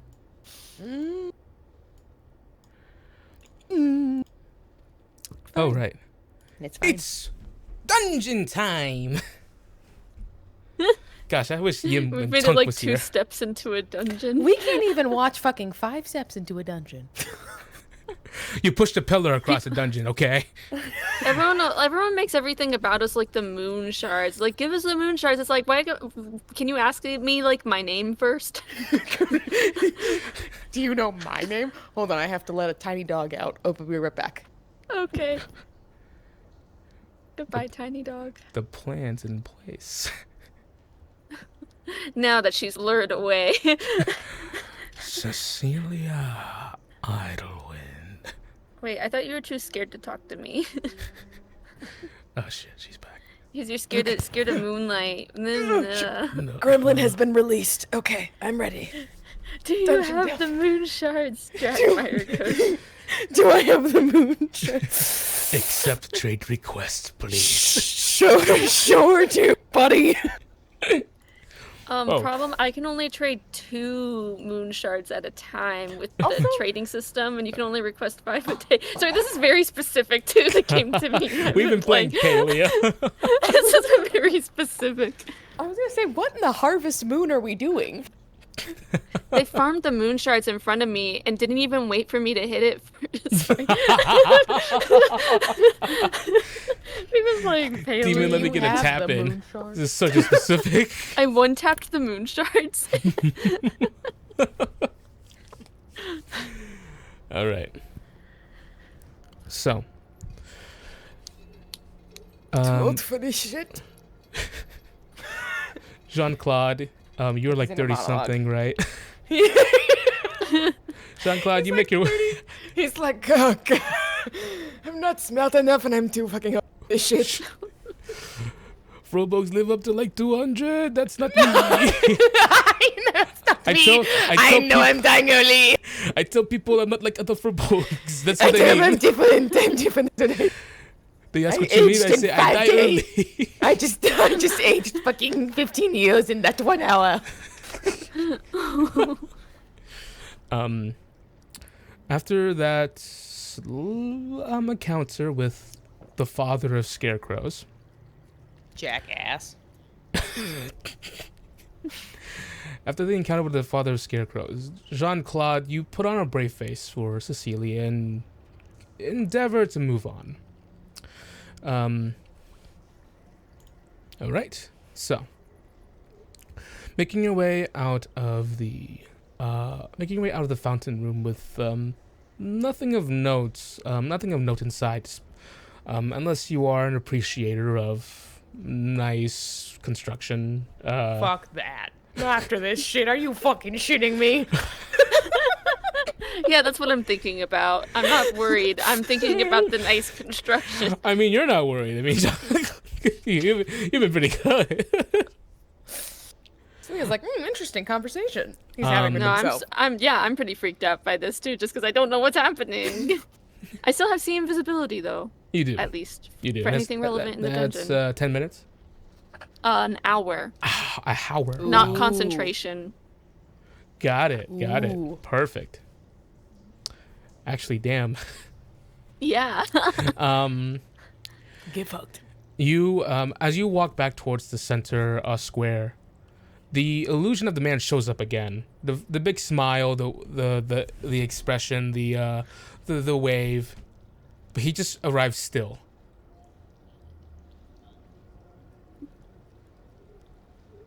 He froze up again. Jean-Claude is not phased, surprisingly, now by the apparition. And he's gone. Okay. Is your case? Which way, Timmy? So we'd gone. So the staircase you went down, that you came down from when you entered through the corridor, the one room you just went up to, which is the fountain room. There are two other staircases, and I will say that you can see, you can see like to your left and upwards. You can see what's already like the content of the room through the big doors. One of them is a large a large library. Candles are lit, books are there. It looks like the best room in this place, best kept. Upwards and onwards, you see a spiral staircase leading upwards. It's a staircase going up, double set of doors. It leads to a spiral staircase. And you can't see what's up there at the moment. Okay, but we're on the lowest floor right now? Yes. Or we were before we came up here? Yes, you're in the base room at the moment, and you're still on the ground floor from when you entered the dungeon in the first place. Cecilia's like, normally dungeons you're going like underground, but I guess this one's like an opposite. There is the beginning room, the staircase that leads downwards, that hasn't been explored. Oh. Okay. If you were enchantress who was trying to store a stone of whatever the fuck this is, where would we put it? Down below, and he looks up above. Well, towers are like a wizard thing, so maybe it's like not a wizard dungeon, it's a wizard tower. And then it'd be at the top. Or would it be with the books? And he points to the library. Yeah, wizards really like books. Yes. Also, I want to throw some of the books into the bag with my other books. Think Ghosty Man will let you? We could try. Okay, here we go. Then I could just return it if he gets mad, and then we'll know. The only one way to find out. Okay. So I think they'll creep into the library first. Check for trap. I'm kidding. This one and looks... I take my hand axe and... Disarm trap roll. Boom. There you go. I was gonna say it's my new spell. Hand axe, baby. Hold on, let me disarm the trap. Like we have a guest on, and like they expect it to be like some magical. It's like, nope, just an X. This is how Jean-Claude disarmed bear traps when he was the COVID guard. He just fucking... There's fruition and things. Absolutely. Confirmed. You make your way into the library. And as you as you step into the library, there was already like a homely fire instead of a stone hearth. This place is clean, by the way. Doesn't look like ruins. Wild. Magic. And you see, so you walking in, you see already like there's like a maze of bookshelves in front of you. Immediately in front of you, there is a sort of like bookshelves that kind of like end off in like a rectangle shape, and then but to your farther left, you see it curls around the corner, just like bookshelves among bookshelves. And as you walk into the room, as you step in, there is suddenly a kind of like a bright light that kind of like softly expounds for a moment.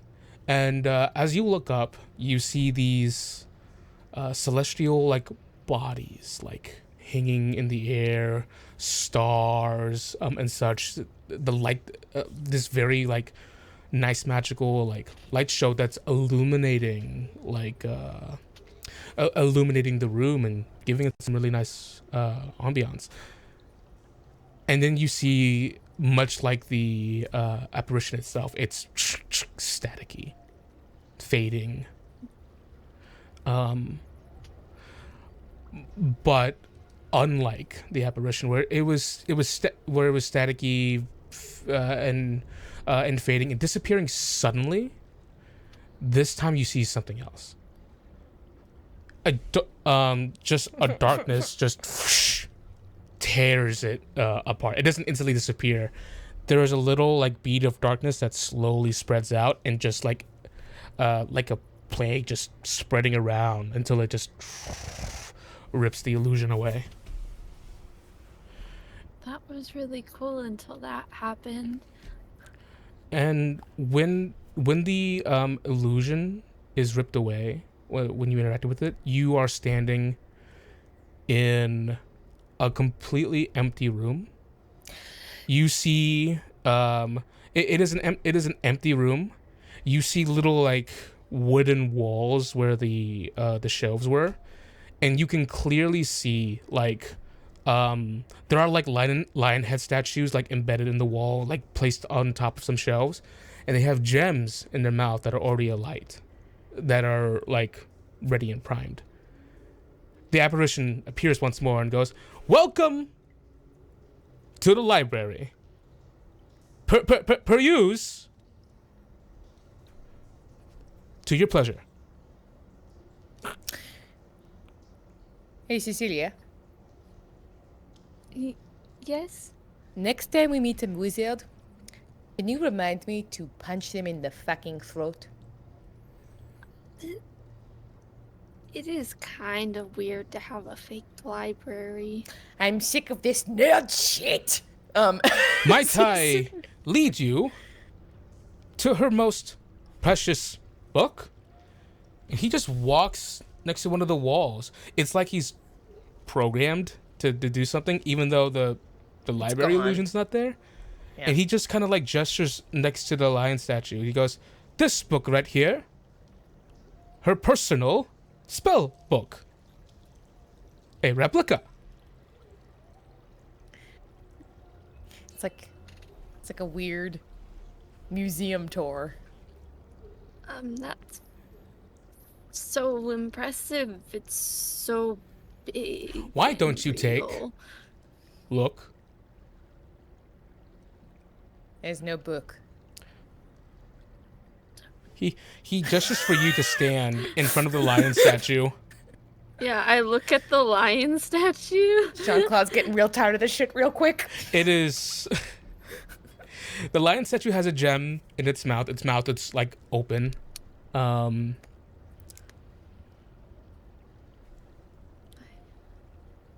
Is this just meant to be like a tour guide into a trap? Because I bet those have to shoot like fire, right? Yeah.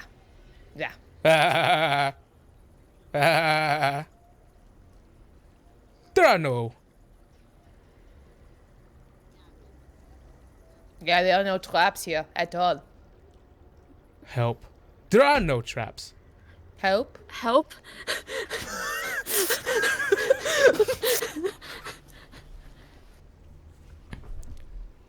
You were saying something about the Archmage needing help. Do you need help? Oh yeah, you were in the other room when he said that.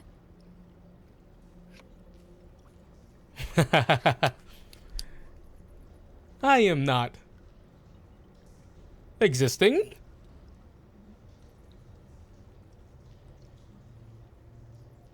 But Your help yes. needs help. Follow me. No. Now that I think about it, Jean-Claude, if it is trying to protect whatever's in here, maybe it's leading us in the opposite direction from it then. Yeah, it's trying to fuck us over. It told us to go down the corridor. And we did. So maybe we should go back and go to the stairs instead. Yeah, the creepy fucking stairs. Clever bug. You clever bug. Bandits are not welcome. We're not bandits.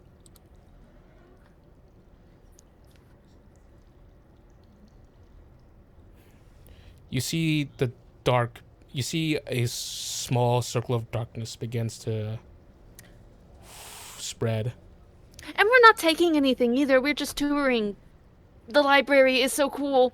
Help, Wow, that's her help, spellbook? Is that her help. spellbook? Alright, Cecilia, come on, let's move. Help. And he's just gonna Help. he's just gonna grab Cecilia's hand and just start getting out of there. Help. Help. Nope, we're leaving this man. Nope. Help. Too What late. if it- Too bad. Nope. Nope. What if it's actually something, like, what if something's actually happening that... He it said there are actually no is not quick- traps. He said there are no traps. And what did we roll the pillar across? Before What with a if- bunch of fucking traps. What if something else is trying to communicate through him, but I don't even know how that would work. Okay, it's just creepy. Okay, let's go. And as Jean-Claude is like, you know, making sure Cecilia's in front of him as they move out, he goes, anyone's trying to communicate, you know, anything could help, you know, except for you, motherfucker. And he points to the shadows. Cecilia. What?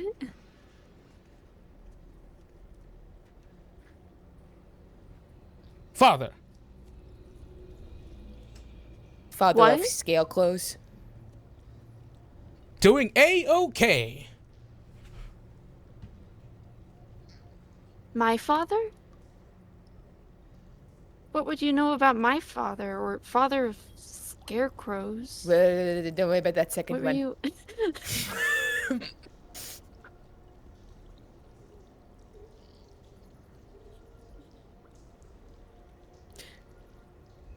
You're What? about to die. No, she's not. Enough. Help. Fuck you. Language. Get fucked. Language. Yeah, I can't help you, so fuck What? off. Language. About to die. Does this have something to do with what happened to you, Jean-Claude?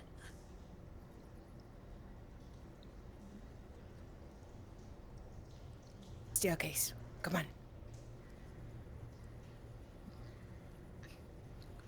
No more listening to random apparitions.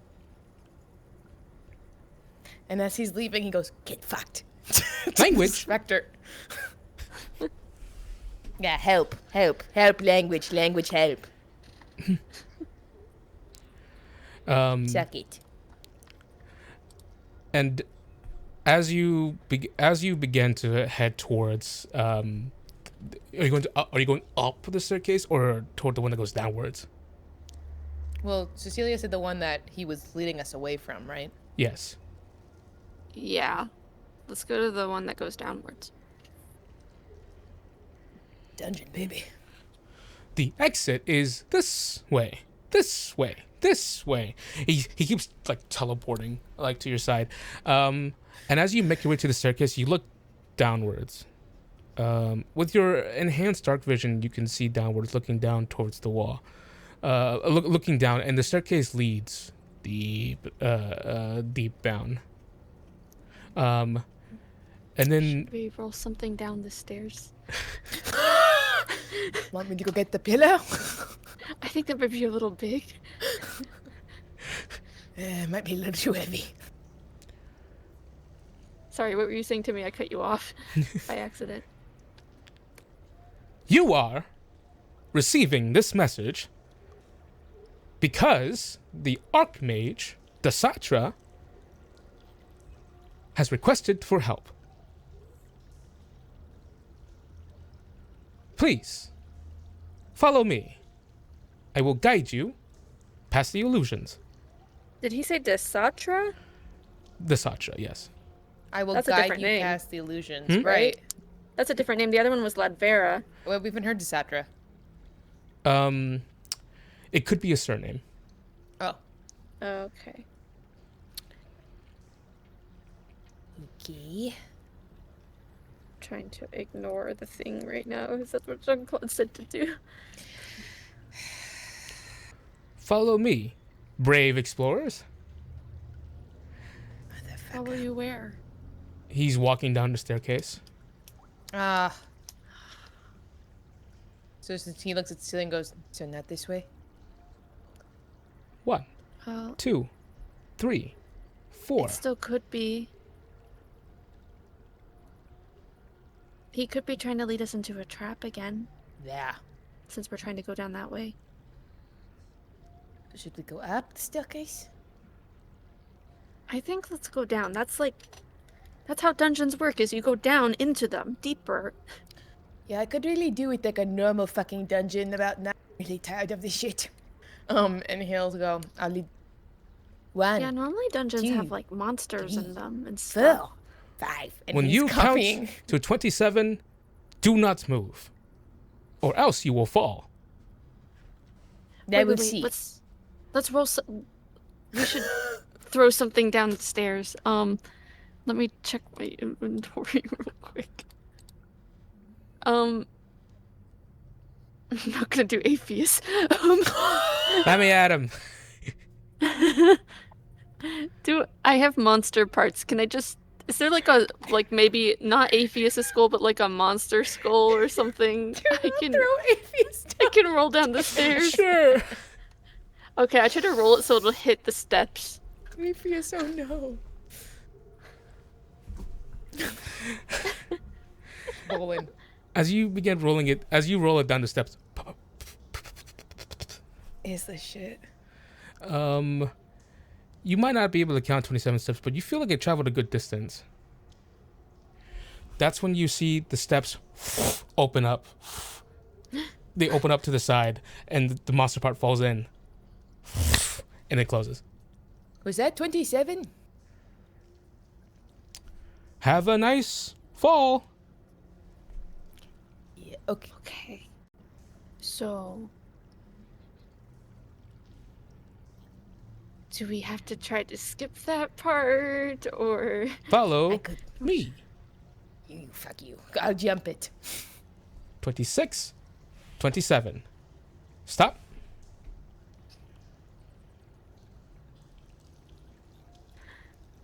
Turn.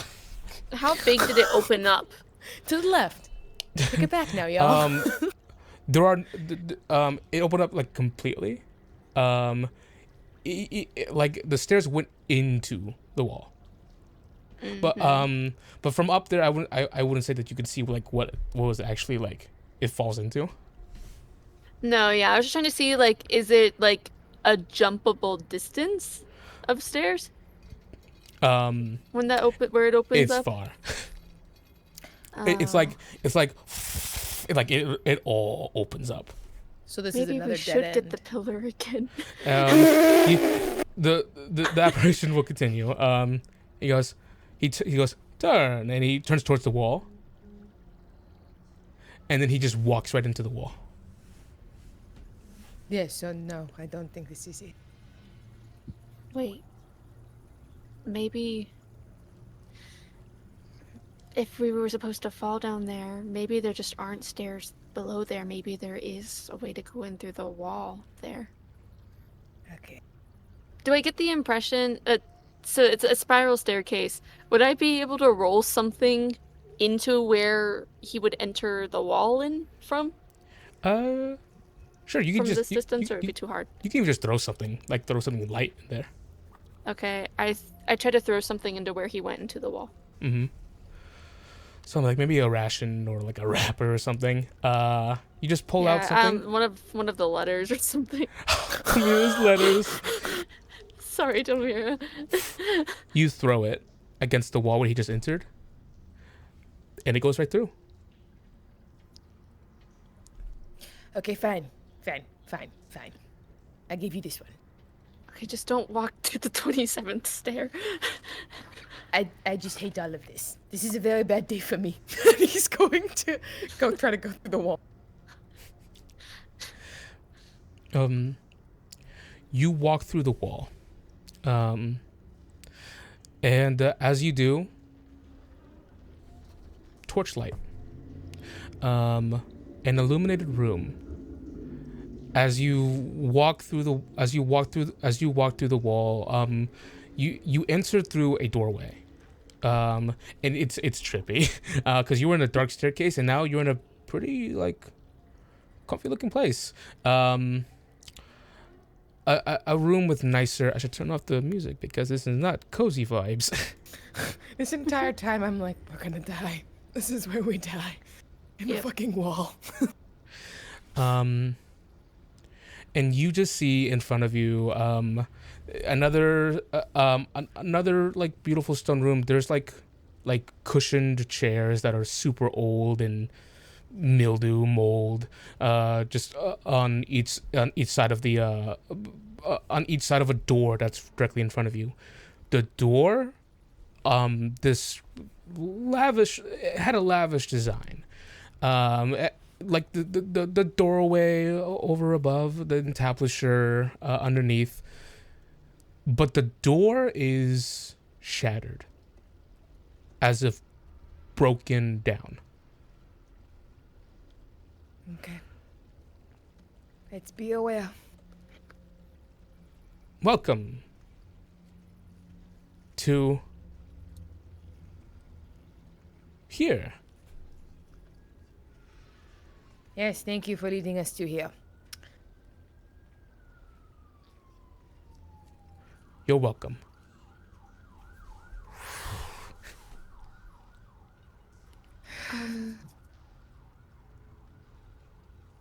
Okay, so you said the door is broken. Does that mean like we can look inside the room, or?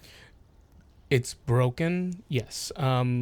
You look inside to see standing torches, a much more cleaner, but still ruinous old, still ruinous and old place. But some pieces of it has been preserved. You are not overwhelmed with like a sense of magic anymore.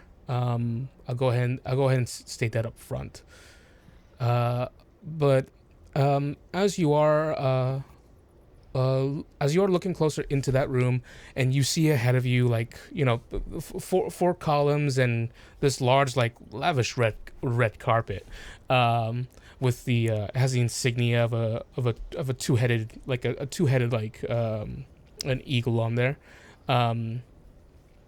It's the Solarian Empire, right? Yes. You see something scary across the carpet. Can I kill it? You kill the flump. No. You see something scary across, biting something down, a paper trail being left behind. It's running from a room. It has these terrible these terrible like super pointy ears, these wide arced eyes, big teeth biting down on it. This cat-like creature that is currently biting down on this book, and it just tearing it apart. Have I ever heard of something like this? Give me a history check or nature. Why is it eating a book? Let me history. 17. You've seen cats. Eat books. This is it's feline in nature, but you spent times in wonder reading a Lord Keeper's monster manual and such. And this thing in particular is a nuisance, especially to mages.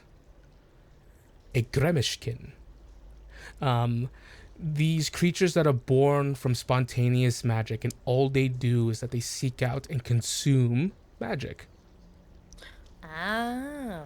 Give us the magic book, little fuck. It looks at you and just kind of like sniffs the air for a bit and hisses before it runs off into the other room, leaving the book behind. She goes for the book because she's like, those things eat like magic stuff. So this is magic. Yeah, don't let them near the you know what. Indicates to the moon shards on her hip. You're going towards the book. If it ran away from it. As you go towards the book, you hear a voice in the distance. Stupid cats! Why are there 6 of you? 6 is a stupid number. Stupid! I'm going to get in front of Cecilia, in between Cecilia and the voice. Stupid. Where is it? You hear sound of scrambling and multiple of those Gremishkins. I don't think that's the wizard. Yeah. I mean, the wizard should be dead. It's been hundreds of years. This person. Unless she was an elf. I don't know. This person kind of sounds like a dick. I'd be mad too if cats were eating my magic stuff. Yeah, well, okay. Is the sound coming closer to us?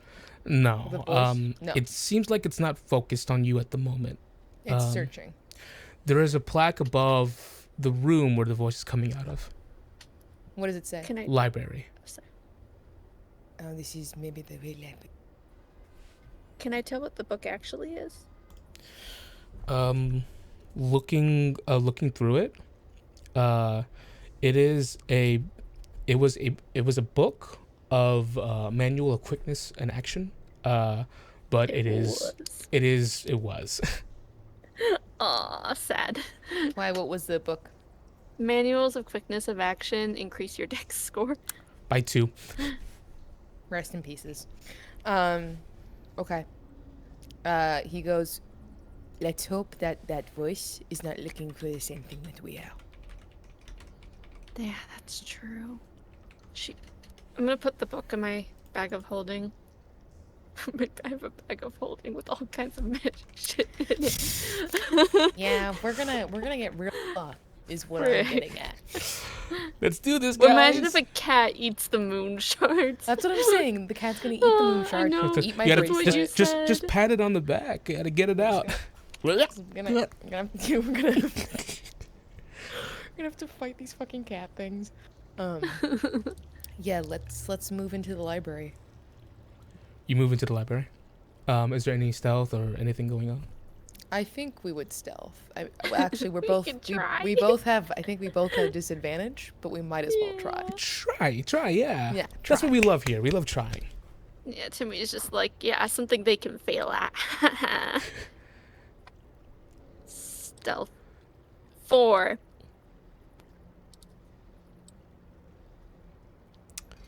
Okay. That's gonna be a natural 1. No, you rolled a 6. Just kidding. That's a 6. Because you rolled twice. Well, you rolled 4 times technically. Oh, damn it. It's disadvantage, whatever it is. Yeah, because you rolled an 11 and a 6 and then a 4 and a 3. Ah, rip. You walk into this library, and it is the same layout as the one you saw below, but the light, the illuminating glow of the celestial bodies above are already alight. While you're walking in, you hear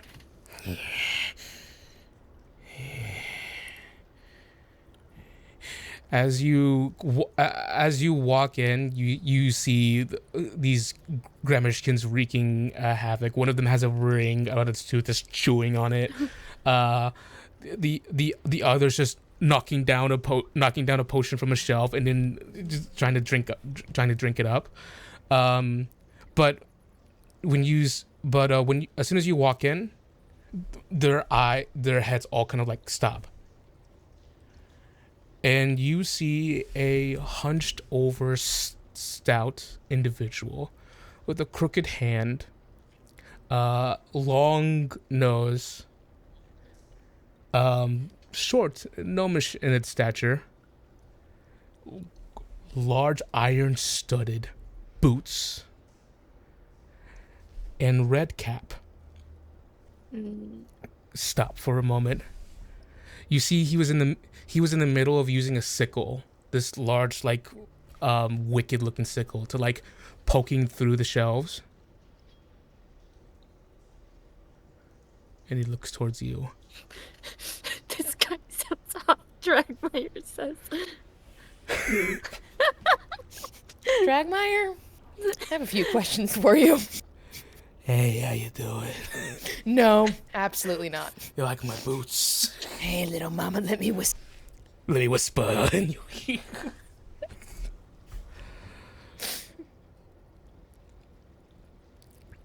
And look, you see, it looks at you.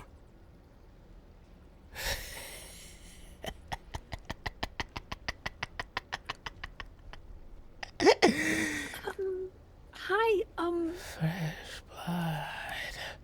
it sounded like you needed help with. No. Okay, never mind. No, I'm gonna. Can I roll initiative? And he screams, "Fresh blood!" That's all. Roll initiative. Yeah, I'm gonna kill him. Okay. I'm gonna kill him. I'm sorry. That's pretty straightforward. He's a gonna fight. die. He's gonna die. 11. We got a map. Oh, there is a map. Oh boy. This is the fun session. 12. Dragmeyer types, I can change him. I can change.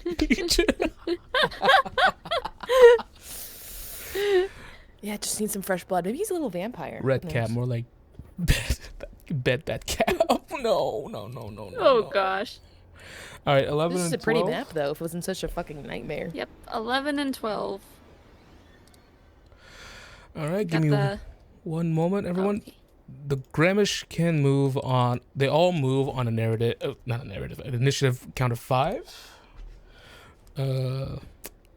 Gosh, I'll bring the map to everyone's view in a moment. Let me just set up the initiative order. I already pre-rolled all the initiative. Well, there's multiple of these fuckers? There's 6 cats. The cats I'm not worried about. But I am. The Red cap. bloodsuckers. The one on the right is all the way over. He has to make his way all the way around to get to you. Cool. His I'll kill name the says first one. recap instead of red cap. I might have something He's on the the recap command. I might have had something on Can the I get a mind. recap command in chat for Uh, the red cap? All right, I guess Question mark? I guess I'll fucking do it. Okay. All right. You know what? This will help. We're going with it. It's a red cap named recap. We can change him. Let's see. Thank you, Dragmeyer. Jagmar, you did this. You changed him.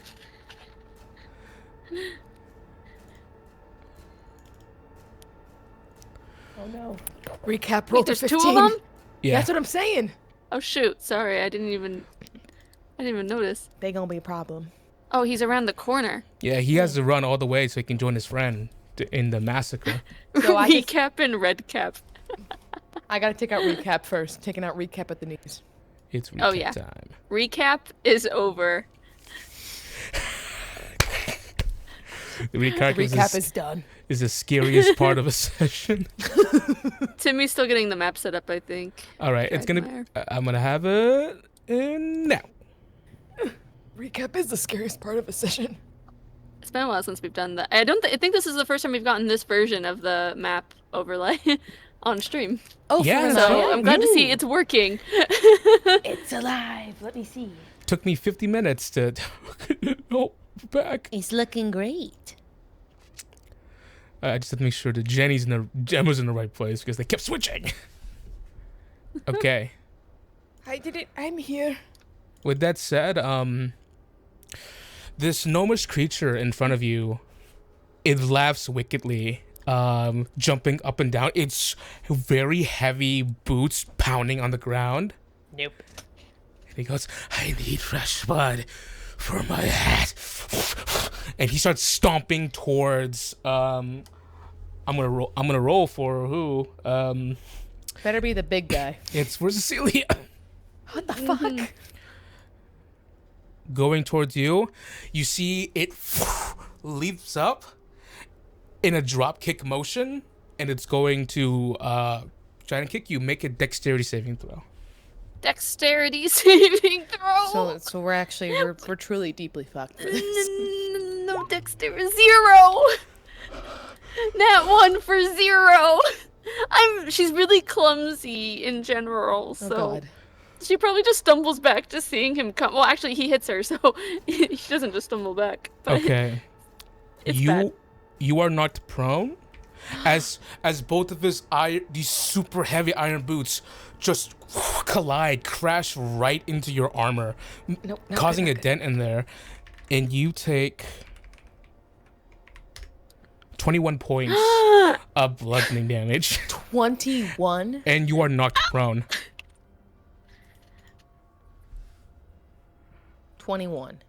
21 out of my 37. You see Cecilia just flies back, her back smashing against the ground, and you see Mr. Recap gets up, sickle in hand, and is stalking towards the prone Cecilia when it becomes your turn, Jean-Claude. I wish I had my extra attack right now. I'm just gonna go. God damn it. Yeah, I'm just gonna go start fucking swinging on this guy. The actual fuck. So I will use, and I know what sucks is that I know as soon as I use magic, these fucking cat things are gonna kick my ass. So I'm gonna swing at the cat. Oh, that's true. Yeah. Having magic up, and then they're gonna be like, meow. I know. Which is why I'm trying to stick with my axe. And I'm probably gonna do channel divinity. What if it's like catnip? healing. What if it's like catnip? They just become high. I'm gonna swing with my battle axe. Does a 13 hit? I actually have to check real quick. I should know this at the top of my head. That just hit. Yeah, Timmy, you should have every monster's stat block completely memorized. Fucking You Christ, do because you're super prepared and good. So that's gonna be No comeback for that. 9. I don't know the AC. I dropped my pen. Okay. I don't need to take notes right now. It's Just okay. Okay. Got it.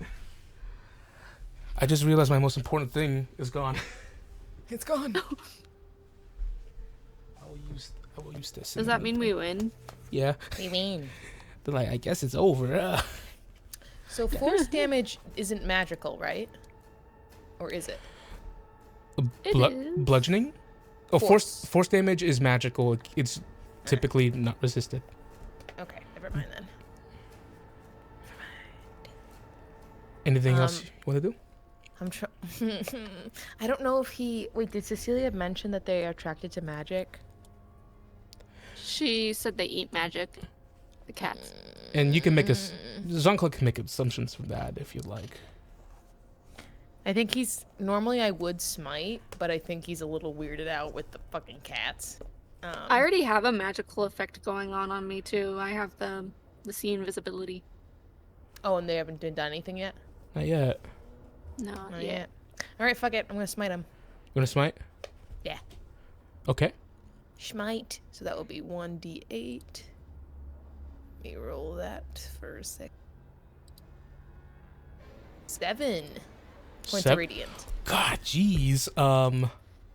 Beat him up. Ow. I forgot. Paladin, Herald's hurt. Herald squish. Herald. As you see Recap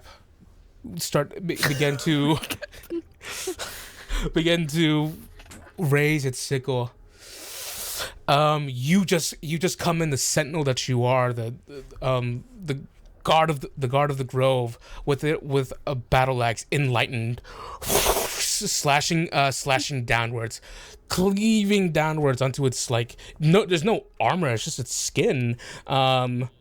You cleave into it and you cut through. This is the easiest you cut through anything.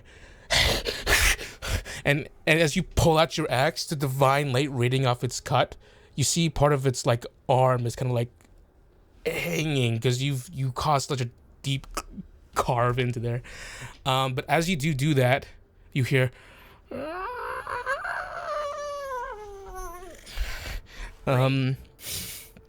as you look at the Grebishkin around you. Give me one moment because there's a new toolbar. Ooh, new toolbar because I can't find where the ruler is. Oh, there it is. It's in the measure section. That's new. Have I mentioned I hate cats too? So it's actually just one because 30 feet. It's gonna roll a d6.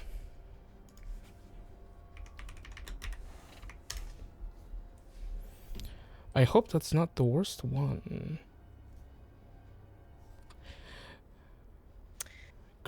It's not a Grimishkin, it's Grimishka. My bad. Grimishka. Shit. I'm reading all my abilities again. Because there's new abilities. I don't think I finished my character sheet, so we're making it up here. It's actually the best possible one.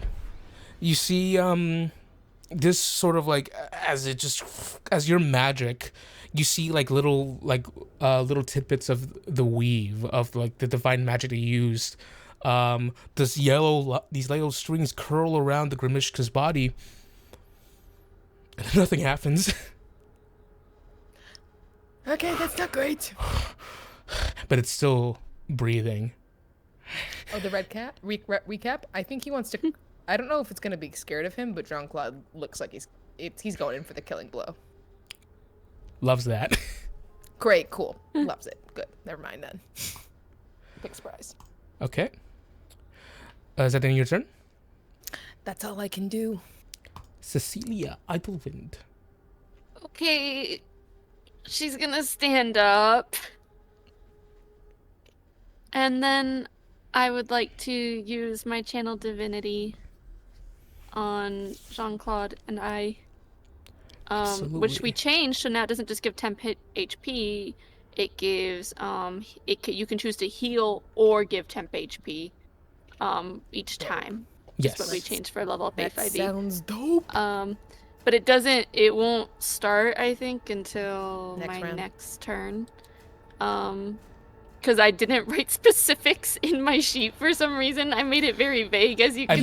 I believe it starts off. I look back at these sheets and I'm like, why didn't we do better? I believe it starts. I believe when it starts, anyone within the radius, you get the temporary hit points, or hit points, so if you want. And we made it so I don't roll. We changed it so it's my cleric level plus proficiency bonus. Yes. So it would be 7 healing, which is pretty good. Yeah, 7 healing. Supposed to and that's her action. People are gonna be like, "Why did you buff the lunar cleric?" Because I do what I want, guys. Because we do what I want. Because we're a 2-player game. Because we're a 2-player because it's a 2-player game. That's the answer to a lot of things. And so yeah, she stands up. And I'm just gonna, I think that's all I can do because that's my action. But she has her warhammer at the ready, it looks like. And that'll be my turn. All right. It's gonna be Redcap's turn. Recap's properly spelled brother. I'm gonna use an action to dash all the way up.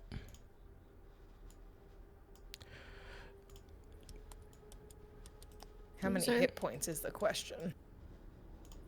All right. You hear just the sound of like heavy boots thudding against the ground, very very heavy, and you hear the hyperventilating as it starts to near and come towards your location. All right, it's gonna be Recap's turn. He's going to look at you, Jean-Claude, looking down at the damage he caused it, and just starts swinging at you. Go for it, you little shit. All right, you didn't have to go that far. Okay. Language. Kai pops up again. I'm just saying, Jean-Claude's gonna backhand this ghost if he can. All right. Language. Here it comes. It makes 3 attacks. 3. Not 20. Someone want to walk me through how this motherfucker has 3 attacks? He's crazy. His name is Recap. He attacks once and he's like, let me remind you what happened. So that definitely hits. Okay. So how A5e, how we do it typically is that we just take the maximum of a die and then roll the damage die. And sadly that is universal. We normally are negating crits and things and making Timmy sad. Not today with Recap. Oh my gosh, max damage too? 20 damage! Wait, so is that 20 or is it 40? That's 20. Okay. Because the 2d4 is already maxed, that's a +8. That's represented by the +8. Great. It's going to attack again. Okay, let me mark that. 17. Does not hit. Get fucked. The one digs deep. And as he spurts his blood, he drags out his sickle out where he purposely, so your blood splurts onto him, and then he's going to attack you one more time. Fine. You get another nat 20, I swear to God. Okay, misses. 16. Not gonna cut it. AC is 18. Ding! And you just block it with your shield that time as his sickle embeds deep in your shield. This guy's strong. Yeah, I need him to go down. Buff. Okay. I had 2 attacks. The Gremishka, their last turn, they just stood around. They're just watching. They're scurrying around the place. Yeah, they're scavengers waiting for our corpses. Jean-Claude, it's your turn. I need a whale on this guy, so I'm gonna swing again. Oh God, what a nightmare!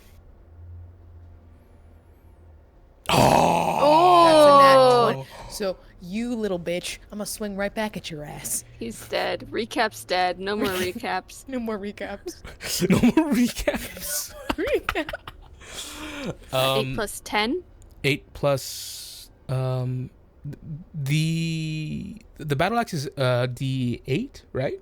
Yeah. D10 Well, it no, says on D10. here. Oh, is it D10? D10? Two-handed. So 8 plus 10, 18 points of damage. Mm-hmm. He's still up. If you want to smite his ass. Yeah. Smite, and I'm gonna add in a special smite thanks to Level Up 5e. Thank you. Thanks, Level Up 5e. I'd like to use an empowered smite. So whenever I use my divine smite feature, I can choose one of the following effects. I can only use this once per. And I would like to use repelling smite. Wait, hold on. Actually, no, because you said it was pretty strong. I'll use igniting smite. So my smite ignites, it deals fire damage, and the target needs to make a con saving throw at the start of each turn, or take 1d6 fire damage. Okay. So it's a D6 fire damage, right? That you do right at the start? Mm-hmm. Go ahead and roll that. So that will be... And then they have 18. 5 fire damage. All right. Plus 6. So... 11. Crit. All right, so 29 points of damage total. That's the exact hit points. Huh? Get out of here, Recap. You Recap. Piece of shit. Describe your finishing blow. I think Jean-Claude has been surprisingly quiet after everything that's happened. And he remains quiet as you see much like in an anime, his face is like shadowy and dark. You know, there's not much light in his face.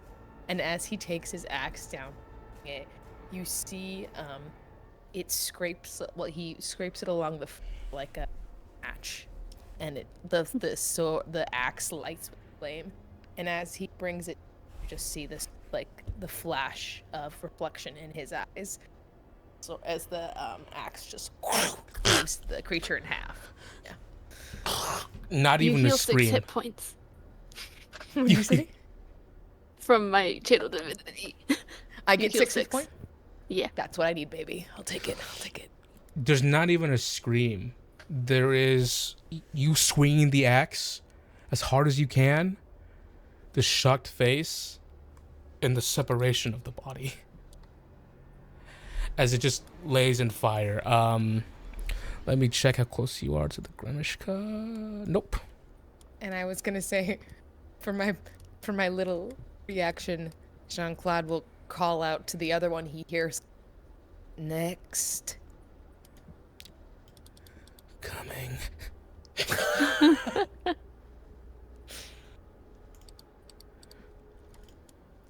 And then I still have my movement, right? You do, yes.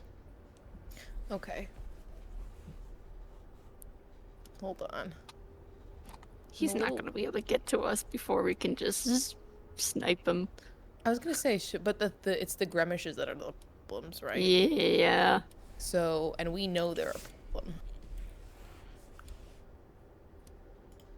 Should we just wait by the door for him? I'm thinking of climbing this staircase. Okay. Well, then I'm going to hold my movement until Cecilia goes. Not that I would know this, but would Cecilia tell me that?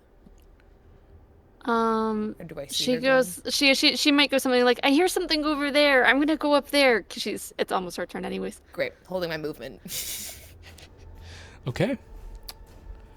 Cecilia, you're up.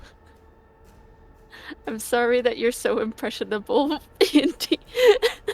They said this is supposed to be a child-friendly stream. I'm sorry. What? I heal. I'm sorry. I heal 6. I'm sorry. Is this supposed to be child-friendly? I'm sorry we're dismantling your harem of red caps, Dragmire. I'm sorry. Not aware sorry about about recap. Child-friendly. I'm sorry about recap. No, we talked about that early on. That it was not. It's not a child-friendly stream. I'm gonna 5, 10, 15, 20, 25. And I'm able to see the guy now, hopefully. Yes, I will say yes. Okay. In that case, I would like to realize I can't reason with these guys, so I'm going to guiding bolt him at first level. All right. Hits. 19. Absolutely hits.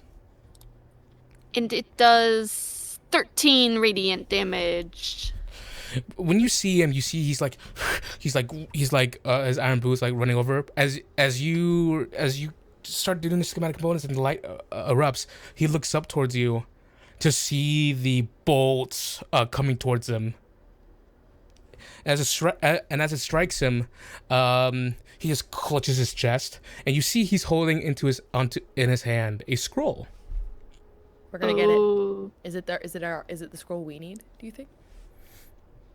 I don't know, because I think we were looking for an item. Right. I'll take it anyway. I'm worried he's gonna cast something at us. His turn. Is he smart enough to cast? He just goes. And he is going to use an action to cast what's on the scroll. Yep, he is smart enough to know how to use a scroll. You see his form begins to shift. The wind begins to pick him up from his feet. He's hasted. Oh no! That sucks. He's gonna go zoom, zoom, zoom, zoom, zoom. Yeah, that sucks. He gets another action too, right? Yeah. That sucks. He's going to use that. His speed is doubled, and he is also going to dash. So he gets 100 feet of movement. Jesus Christ. He's got 3 attacks too, so gotta knock him down. All right. He starts. Use the iron boots. Nightmare. Just stampeding on the ground. He's really fast. He ran all the way over there. I can't see. Wait, what? Over there. I'm fast as fuck. Okay, I'm gonna kill him. It's fine. It is the Grimishka's turn. They at the side of the guiding bolt, at the smite. Though you weren't close enough, they notice it. They do notice it. It doesn't get their alert, their magic allergies though. And they begin to. They're looking at each other, kind of like putting their feet forward. And then they start to encroach upon you. I'm a hand axe their ass.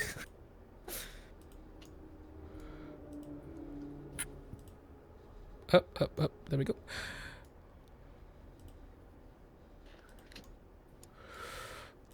Yep.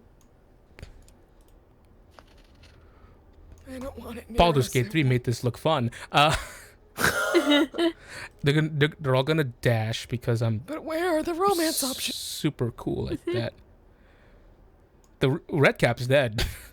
We told Stellar and Jaime, like, oh, just wait for us at camp. We'll come get you if we need you. You see one of the Grimishkas rushing towards you, Jean-Claude. Oh, come on. Alright, I guess I'm gonna have to yeet this fucking thing. Jean-Claude, it's your turn. You kick him off the stairs. Oh, you heal 6. Wait, he'll 6. Jean-Claude goes, ah, come on, you stupid fucking cat. Meow. Fucker. Marshmallow. It's just bad. No. Does it really? No, of course, no. It's not another marshmallow. You almost said, of course not, but the thing is that this has already happened in our games. Listen, remember Jean-Claude has trust issues when it comes to wizards. Now Hello. wizards. Oh yeah, marshmallow, but worse. It's all coming back. Yeah, I think he's just gonna fucking yeet this cat. Like kind of like a golf, like he's gonna use his battle axe like a golf club and just fort. It's a 17 hit. That fuck. It's So it's gonna be 7 slashing as he just the cat. The cat just like you slash it. It hits against the wall. It stands back up.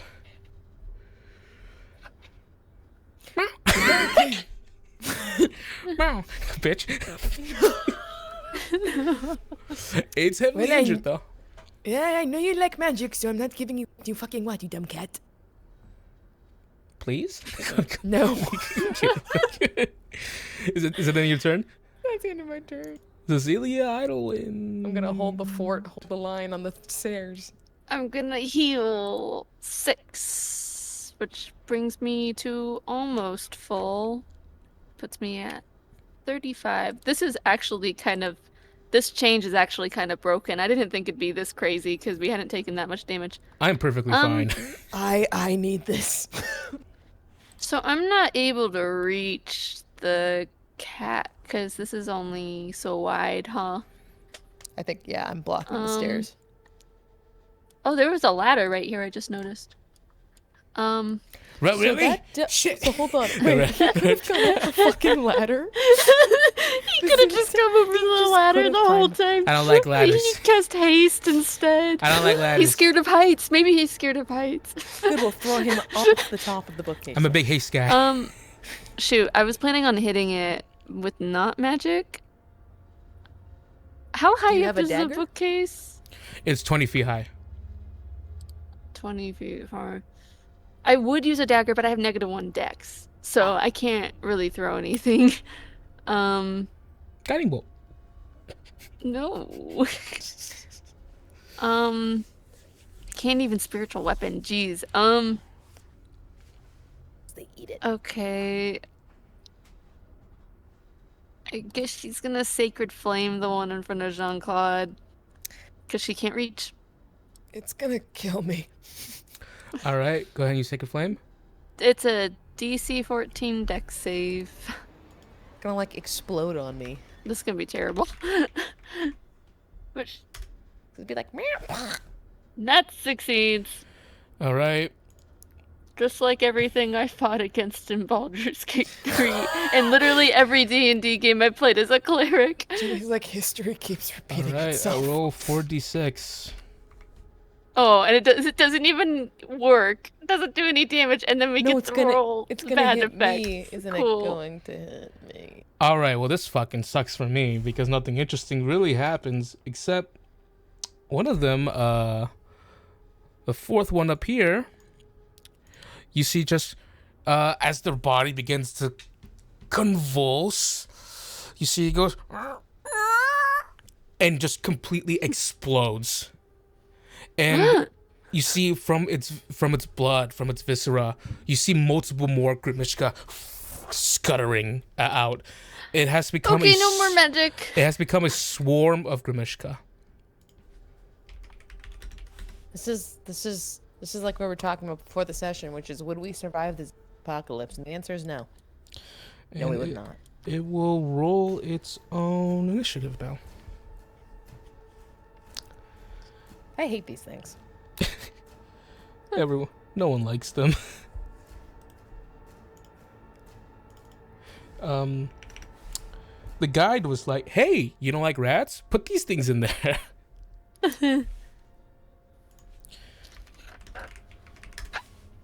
14. Because if we kill the red cap, we can just run. I think we can just smack all the cats. Okay. So is that ending your turn? Yeah. She's like, I can't reach with my weapon, so I thought I'd do that, but I'm not gonna do that again. That's okay. Maybe you could go to the center. I don't know. There seems to be a glowing light there. Oh, yeah. Right. Dash. Oh, fuck. Okay, here we go. He has haste on him, so the Grimishkas are also noticing him. I'm gonna go eat him. All right. Next turn, the swarm of Grimishka. Babushka. Yeah, I'm wondering, Jenny, if Maybe there's this something... is good. Yeah, I'm wondering if there's something at, like, the center of the constellation. Mobile. Yeah, I see what you mean. That looks like the source of all the planet things. Yeah. If we could use it or something. It's gonna be well. I'm rolling good against myself. 22 to hit. And then it's going to. Jeez, that damage though. It's going to bite the red cap. Ow! 14 points of damage. The red cap's gonna make a concentration saving throw. Kill him. Yeah, they might just kill the Son of a red cap. bitch. I'm just fucking myself over. You see the haste wears off of the red cap, and you see it, a wave of lethargy hangs over it as this swarm of cats beginning to fight against it. Goes, no, not me! Yeah, they're gonna kill him. That's kind of creepy. Maybe it Jean-Claude. was a good thing that I cast Sacred Flame. I'm just gonna. Now that we know the drill with the magic, I'm gonna just swing at this little shit. Swing at this little bastard. Two-handed. Does it? Oh shit. Assuming 9 does not hit. I'm sorry. That's okay. I think he misses because he's watching this red cap get swarmed by them. It's a little disturbing. Help me. Nope, that's your fucking problem. You Oh, Dennis, also healed 6. thank you. I'll take anything I can get. It's pretty good, right? Right, audience? You Right, might think it's broken? It's a 2-player game. Let them have this. We are playing 2 also casters. Please give us a break. I I put him think in we a... might have said that it'll last less rounds though, but we didn't iron it out. All I'm saying is next time I'm playing a fighter. Cecilia, you're up. I still can't reach. So. Do you think the things in this room, the object? I just.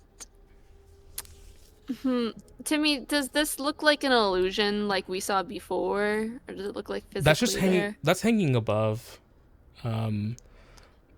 But it's gonna have to be like, I'll say like a bonus action to check. How high up is it though? I'll say like it's way higher than the shelf. I'll say like it's 30 feet above So you I at the can't moment. reach it.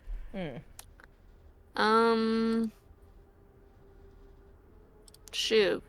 It got back to my turn way faster than I expected to. Sorry. It's because I missed. I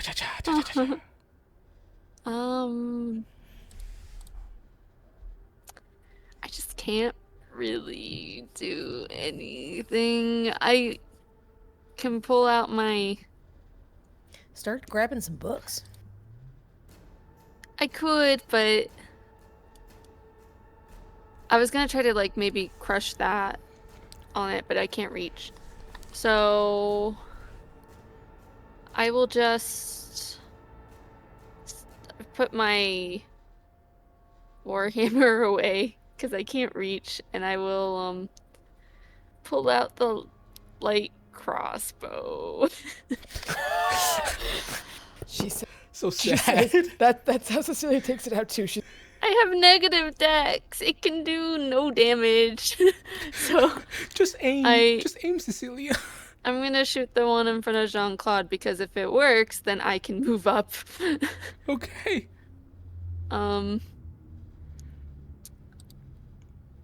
Nat 1 for a 2. It hits me, doesn't it? No, No, it doesn't. we don't I do don't. that. I don't do that. Because that's a stupid rule. I hate that shit. I hate that fucking rule. That's so dumb. It's like I hate it. hate that rule. I will say that you're as you aim your crossbow, you're just like trying your best to just be steady. But the scream of the red cap is so loud, it's ear piercingly loud that when you fire, it just slams against the staircase instead of like the Grimishka. The Grimishka doesn't even notice that you tried to shoot at it. That's how she missed. I'm sorry. Okay. She just puts it away in her bag again because she's like, that's not working.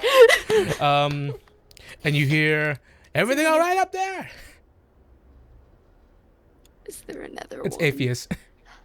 Oh, okay. Oh my god. She goes, oh, we're just fighting some magic-eating cats and some guys with red hats. I fucking hate those cats. Yeah, they really suck. It says, how was the crossbow? I noticed you took it out and put it away really quickly. It was ineffective. Not because I didn't hit with it though. Have great aim. You better. You're my minion. It's the red cap's turn, and then it's the storm of Grimishka's turn. Oh, wait, I heal the rest of the way.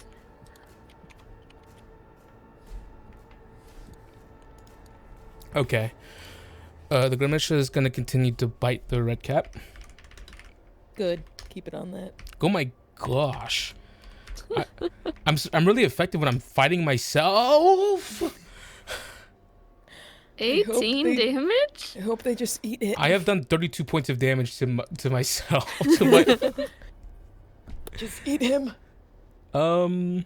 Consume. Yeah, they're continuing to like bite at him. You see that they're actually tearing away at his like tendons in his he's like, it's like open and exposed. It's bad. Jean-Claude, your turn. I think he's looking at this cat a little differently after seeing it fucking man to shreds. So he kind of wants to kill it and then get the fuck away from these things. The fuck? Just, please, just let me end this nightmare. Oh, No. Nope. You heal 6 or you can take 6 temporary hit points. I'll take 6 temp because I'm probably just fucking shot myself in the foot. This one Grimishka is just Holding the line. just yeah, I'm the take. I think Jean-Claude's like really, I think he's really creeped out by these like cats that he thought were not that bad, and then we see them like tearing this thing tendon for tendon. The axe comes downwards. It gets embedded in the staircase. It swipes at you as you try to pull it out. You just kind of like bat it away. Stop it! No, stop it! Cecilia. Okay. I'll take 6 temp hit points. Real quick. And can I tell at a glance if these books that are nearest to me on the bookshelf, if they are magical or not? I would say that the Grimishka were centralized around the magic. You would notice if they were like super attracted to that. Right now they're just coming after you. Okay. I'm gonna grab some of the books, and I forgot that in A5e, Cecilia now has improvised weapon proficiency. So can I just like throw a bunch of books at this guy? Sure. And she opted over that over the crossbow. Yeah. So she gets to add her proficiency bonus, so it's the same mod as her Warhammer, I think, for the attack roll at least. So I guess I'll click that. 18 to hit. Hits. What kind of damage does it do? What does a book? Damn, what does a book do? I'm gonna say it's 1 plus your strength mod. So 4. You just like, and you throw it really hard. It looks at you. It goes.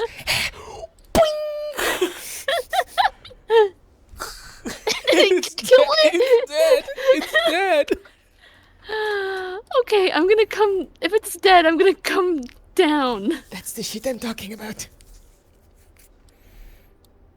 And I'll come here, where you can get out too. And then I pull my Warhammer back out. It's my turn. After the most effective book throw. That's what Cecilia throws down, maybe. The great red cap's gonna come up towards you and it's gonna get an attack of opportunity by the swarm. I hope the swarm just kills it. Yeah, it'd be really funny. Nat 1. Aww. I got nat 1s too. I'm part of the club now. I'm cool. Part of the nat 1 club. The red cap comes up to you, sickle in hand. Okay. And it will kill you post haste. Post haste. Because literally post haste. 16 misses. 19 hits. Nat 20. Whoa. Nat 20. Yay. No, it's 24. No, it's a 24 and it hits. So 2 hit. I hate that it gets 3 attacks. 10. That does 4 damage through my temporary.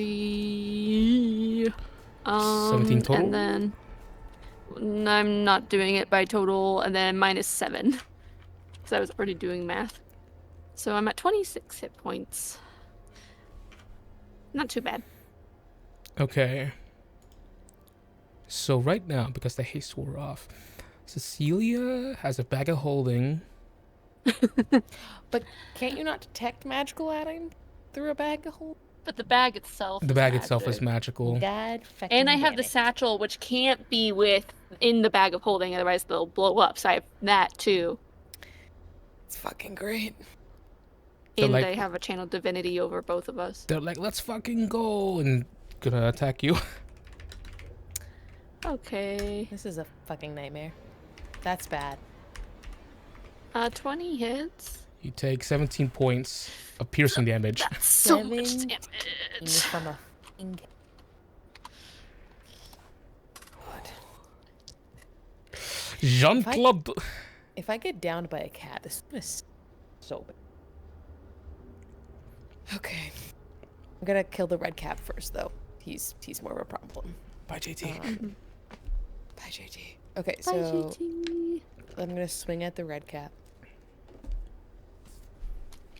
Does a dirty 20 hit? That definitely hits. Fuck yeah. And that's 13 slash. Oh my goodness. Is that it? Is it down? Is it dead? He's so close. I don't want to divine smite They're gonna eat me. So that's it. Okay. Cecilia.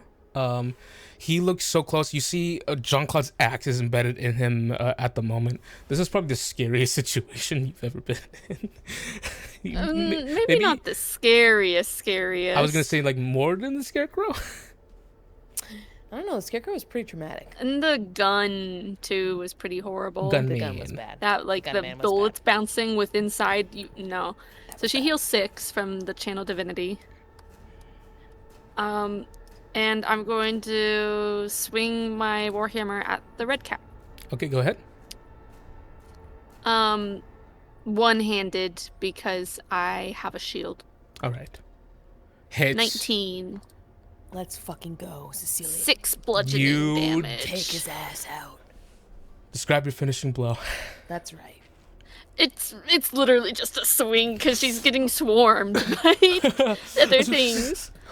Bonk! It's just one clean swipe. He just head hits the ground.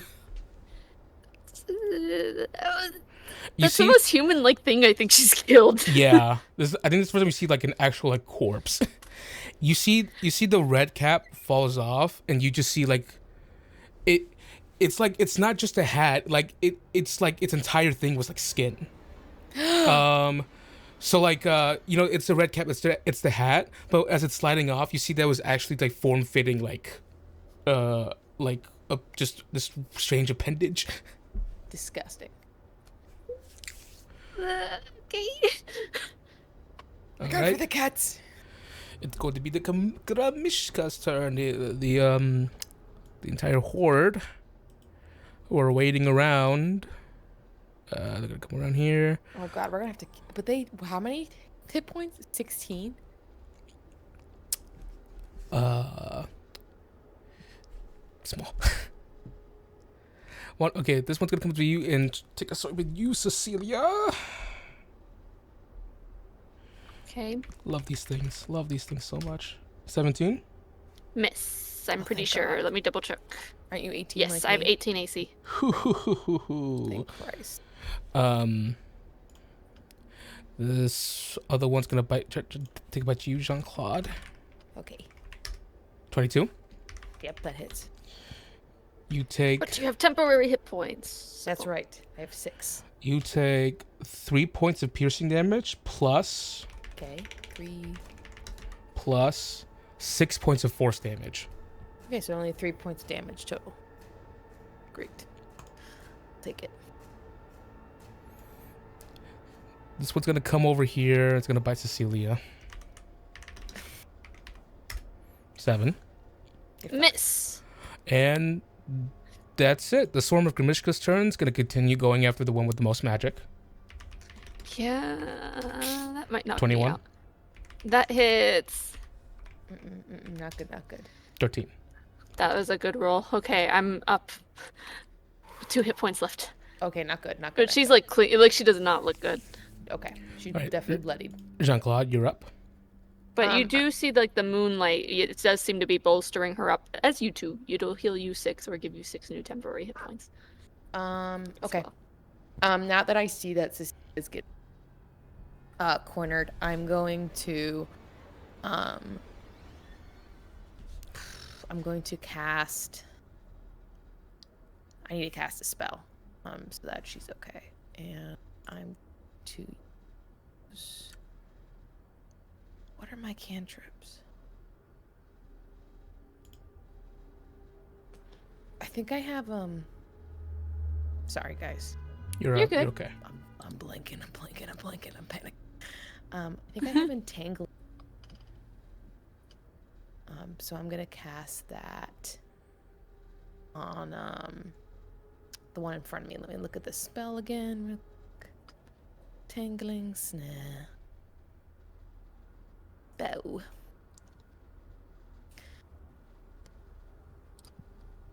Okay. I'm having a hard time finding it, Tim. Do you know entangling? Entangling snare? Is it ensnaring? Is entangling snangle? Something? Ensnaring strike? Ensnaring strike? Unless it's A5e something. Hold on.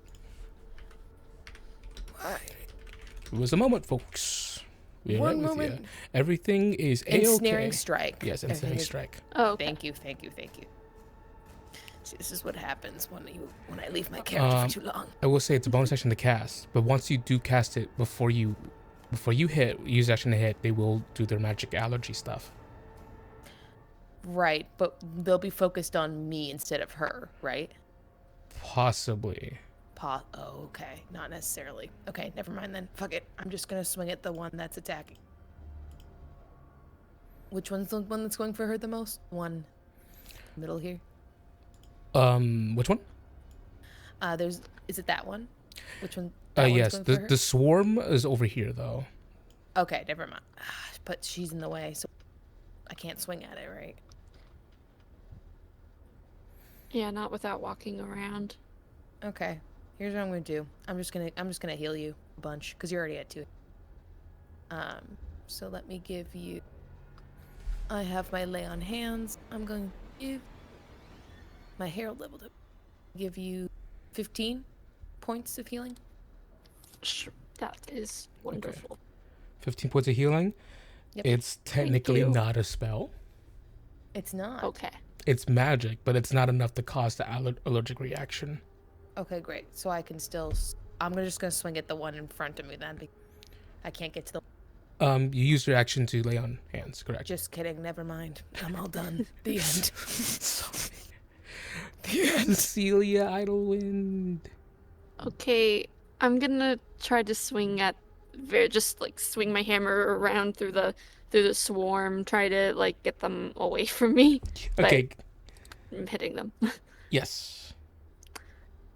10. 10. I'm sorry. Yeah, I didn't think that would hit. Oh, and I heal 6 from my channel divinity. You smack one. It flies across the room and it just gets back in and joins the rest of the swarm. Okay. Should we run? Can we run? It's the swarm's turn.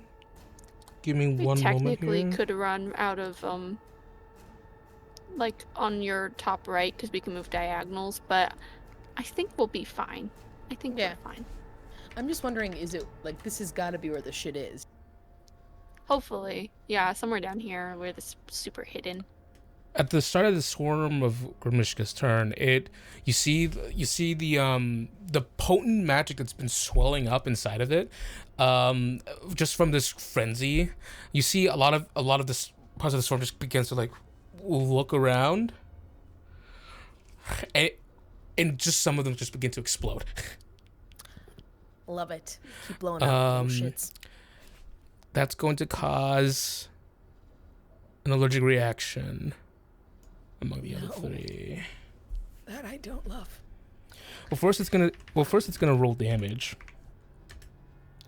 So everything within 30 feet of it takes 5 points of force damage. Ew. So that's us. That includes the Grimishkas, including itself, and it's dead. Love it. Okay. But the other ones are Rest gonna in have pieces. a reaction Oh god. because the magic is so potent. That one the 3 to 4 it heals, so it heals 3 hit points. The one in the middle heals 2 hit points. I'm rolling the shitty heals. These are good. These are knock on wood. I'd rather them just. And that one heals as well. Oh god. Is this better than a swarm? 4. All right, so none of them Just turned into a die swarm, already. and none of them exploded. Oh my gosh, they all just healed. That's not bad. That could be way worse. It could be way worse, but I want them dead. Okay. Die. Now, Jean-Claude, it's your turn. I'm gonna just swing at this one in front of me. Die, you little shits. Die. No, you. No, you. It's the 14 hit. Yeah, that hits. Thank Christ. 8 points of slashing. Which one you hit? This one? Yeah? It took 5 points from the force damage, and then healed 4 hit points, and then the 8 slashing damage takes it down to 1. Ah.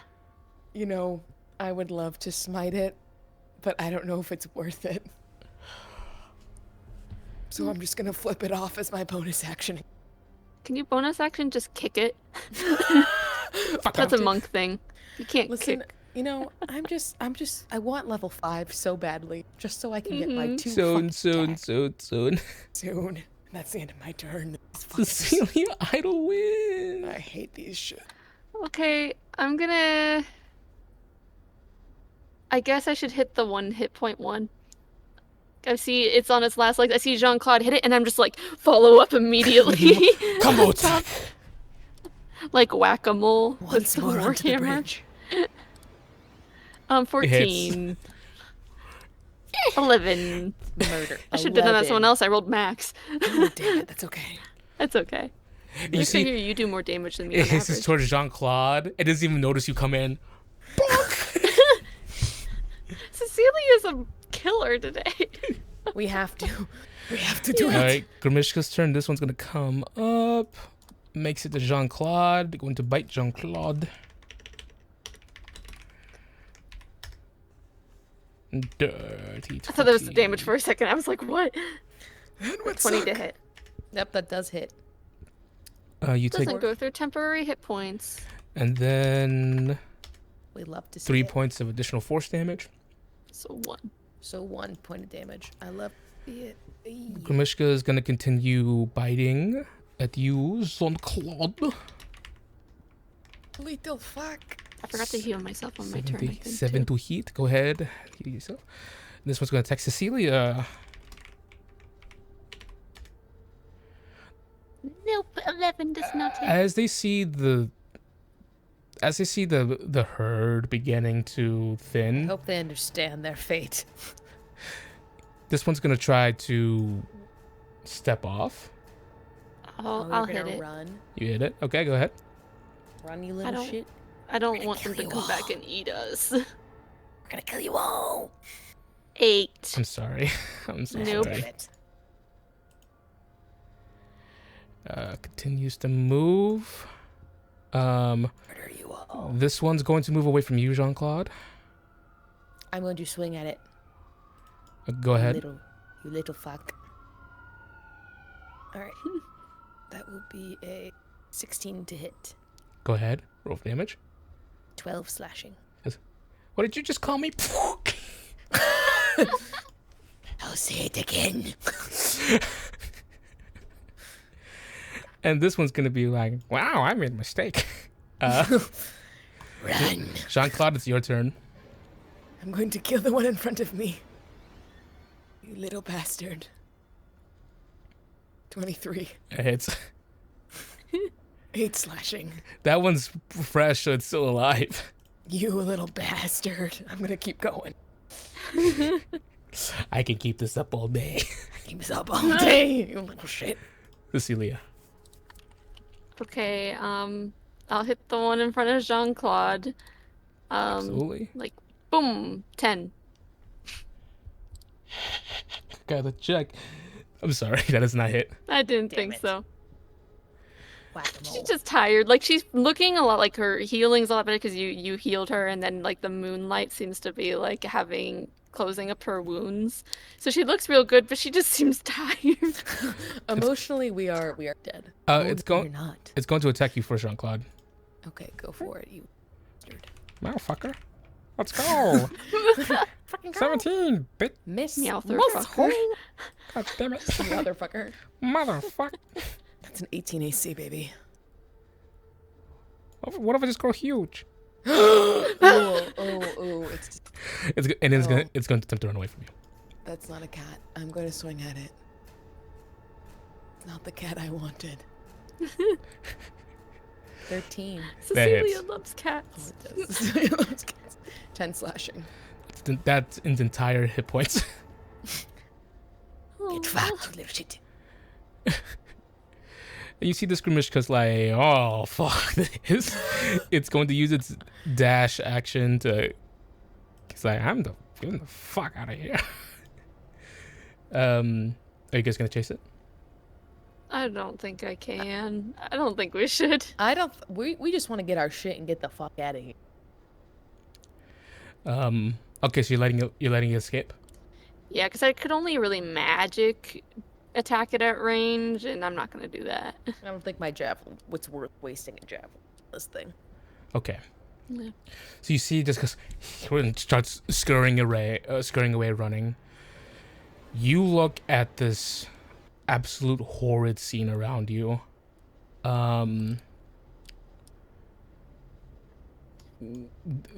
Deeply unpleasant turn of events with these terrible creatures. Let me put this back. As you look at the array around you, just taking a breath, basking in the moonlight, thanking it because, geez, it's necessary. You take a heavy sigh of relief as you kind of like listen to the areas around, listen to everything around you, and the only thing you hear is the sound of the Grimishka scurrying away, knocking things over, not caring about the magical things right now, just trying to get away. And eventually you hear the noises muffle as the sounds dull.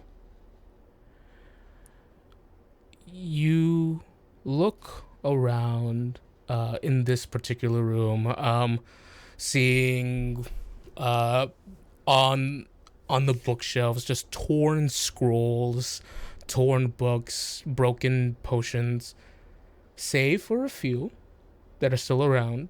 Thankfully, you getting here in time. The Grimishka right beneath you, Cecilia and Jean-Claude, it was chewing on a ring that it couldn't quite get through. You grab it. I'm gonna take it. Oh Gingerly, yeah.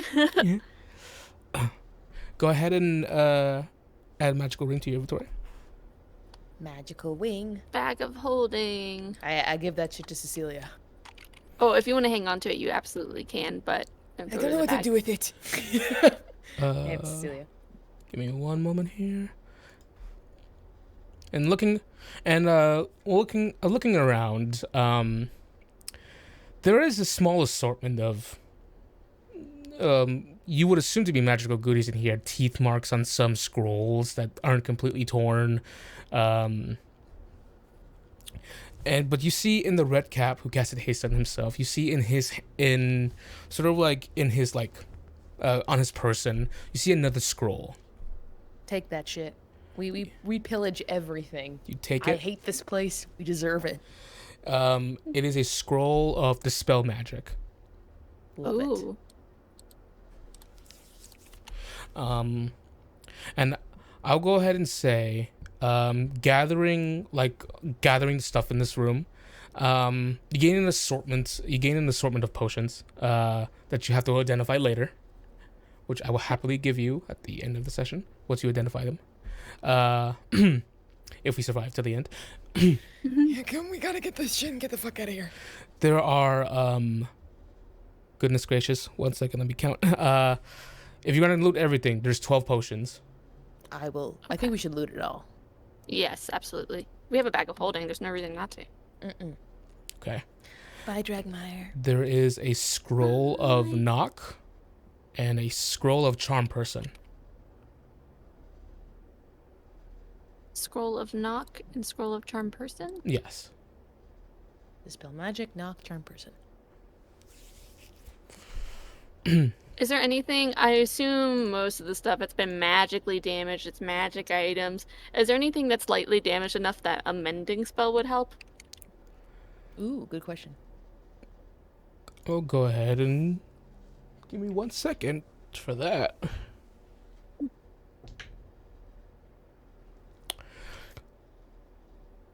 Give me a investigation check. Okay. Let me... Natural 20 for 25. That's what I'm fucking talking about. She's so smart. Is this a good song to put on? She takes her magnifying glass. She's Nancy Drew. She probably would, but not here. She would absolutely She have definitely reads Nancy Drew. Confirmed. Oh yeah, she would love it. I watched the movie earlier today. It's called They Clone Tyrone, and one of the characters had an entire collection of Nancy Drew books, and one of the characters was like, "How many adventures this bitch went on? What the fuck is she getting up to?" I thought you were gonna say that you watched Nancy Drew today. I want to read the books now. I missed out. I missed They're out. wonderful. Yeah. The Hardy Boys are like, well, boys can be detectives too. I'm like, y'all need to calm down. Get out of here. Like, we already knew boys could be detectives. Come on. We already knew that. Calm the fuck down. Is your name Nancy? I don't think so. Boys can't be detectives, and their names is Jake Peralta.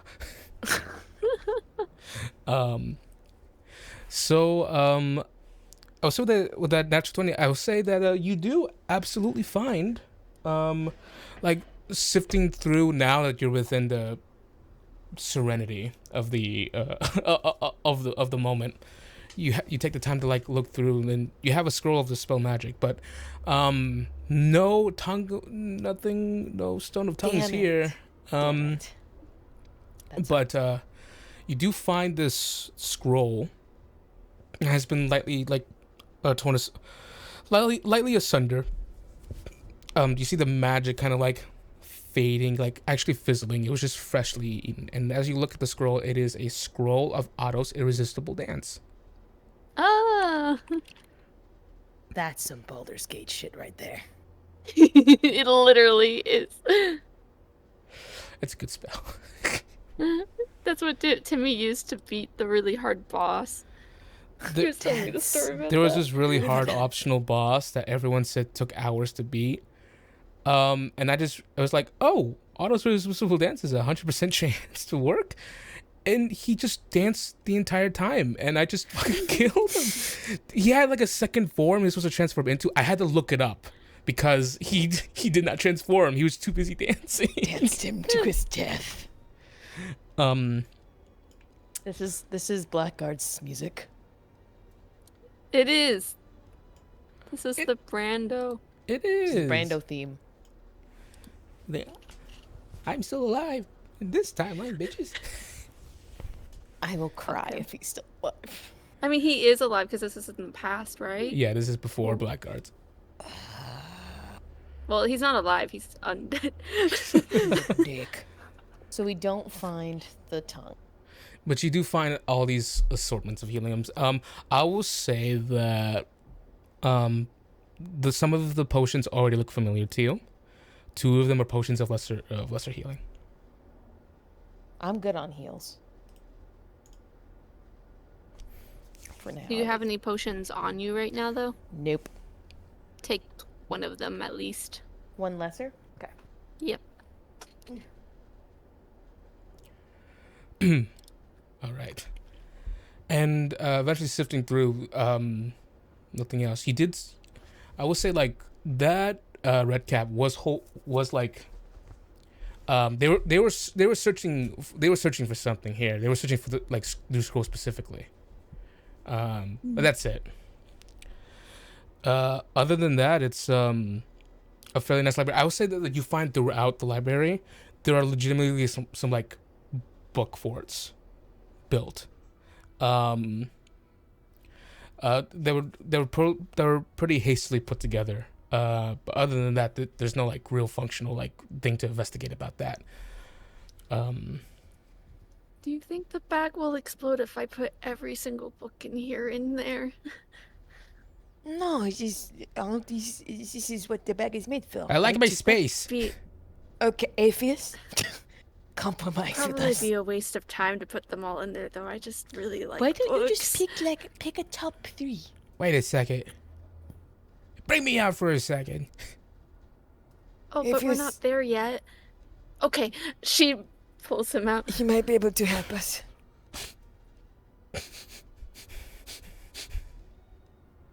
This place. It smells so. It tastes so familiar. Have you been here before? I've never been here before, no. put the magic in the air. Well, have you ever heard of someone named, scrolls through notes. Have you ever heard of someone named, where the fuck is it? Ledvera?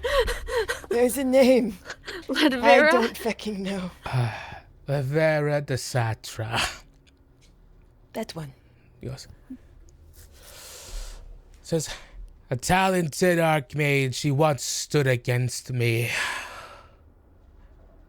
Really? She was your enemy? Of course. They were afraid of me, minion. They were afraid of me. So we should just steal all her stuff then. Yeah, do it. He goes, but something is off. The weave is different here. Not here, but somewhere. I feel repulsed.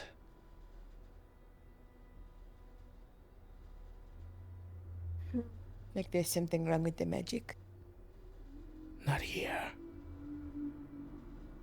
Outside of this room. Maybe that's where it is. We're looking for the Stone of Tongues that she made. Ew. But okay. Yeah, close, I know. Just keep me close. I want to get to the bottom of this. Why can't I remember? I'll just hold you in one arm here, and that's pretty secure. I'll have to take it.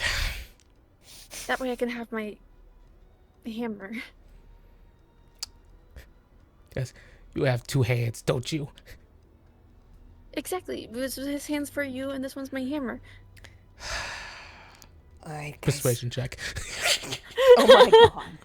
I'm not very good at those. Can I assist by just he's glaring at?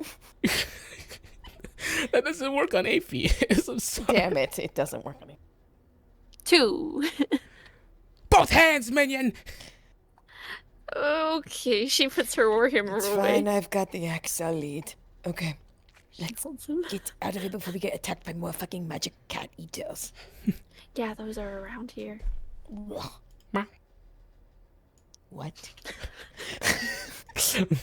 As you exit the room, and you see Apheus goes, ugh. What is that? Why is that happening? Why is what happening? You see Apheus' eyes. You see Apheus' skull just shakes a little bit. As you're walking into like the opening area out of the library, two other doorways. There's one that's an open like spiral staircase, and one that leads into like a larger room where you see a large like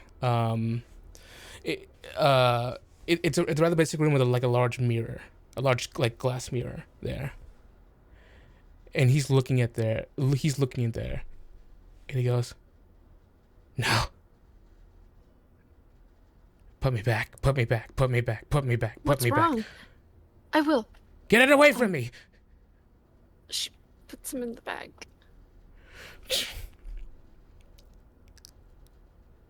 Was it the mirror?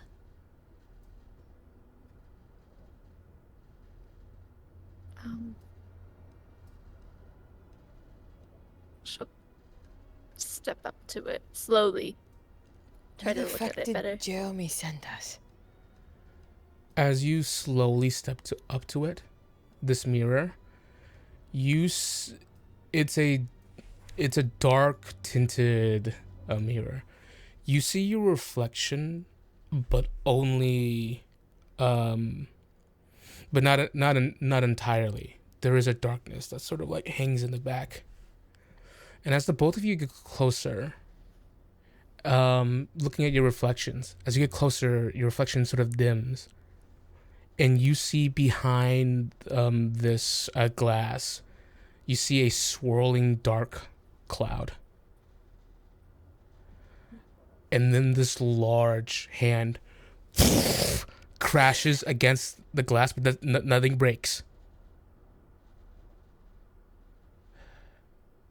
It's a large, like, grotesque hand. It's giant.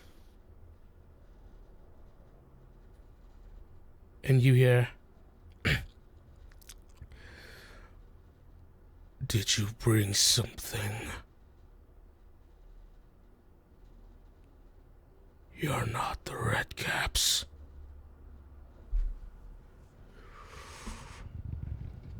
Its head rears closer, and you see this terrible, like, deformed giant. Two eyes, one higher and one lower than the other, and another eye that's embedded in its cheek, blinking rapidly, looking around. It is this horrid, like 15-foot tall creature, as it presses its face up against the glass, looking down towards you, Cecilia, but then focusing on Jean-Claude. "You." And he begins to speak in a language you don't understand, Cecilia. But you do, Jean-Claude, because you speak giant. "Giant kin. I once owned a family of furbolgs like you." Wow.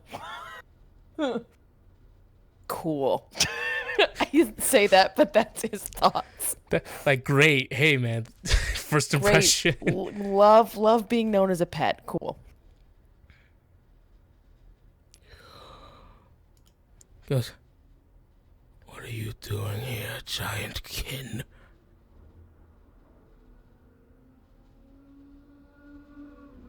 We are looking for... Him speaking in giant.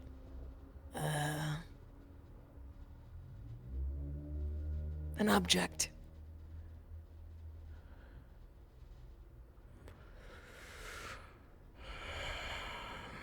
You see, he waits for a moment.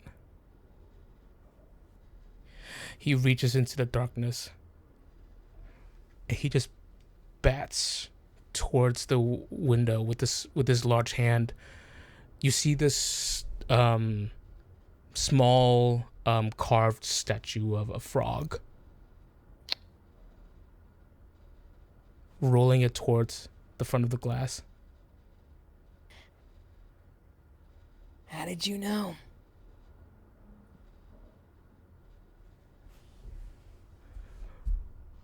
"Where are my Redcaps?"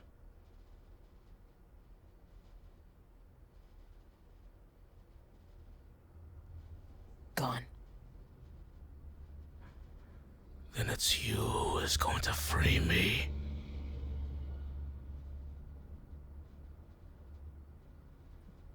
"Dispel the magic on this glass at once." What's your name?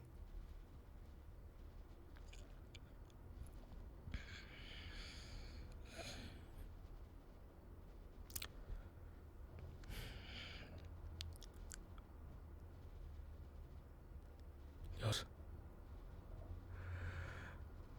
"I know your origins, Furbolg. We are both Fae in nature.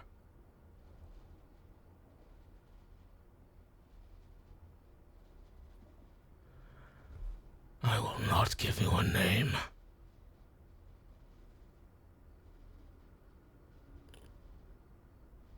Wise choice.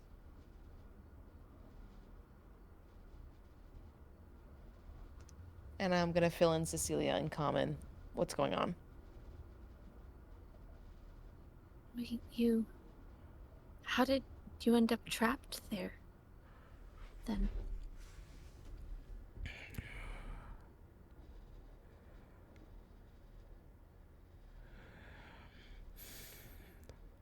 I walked into this room where my bounty laid. And yet, by design, it has trapped me here, threatening to consume me. Unless you help me. Your bounty, is it the mirror then? You were trying to get the mirror? No.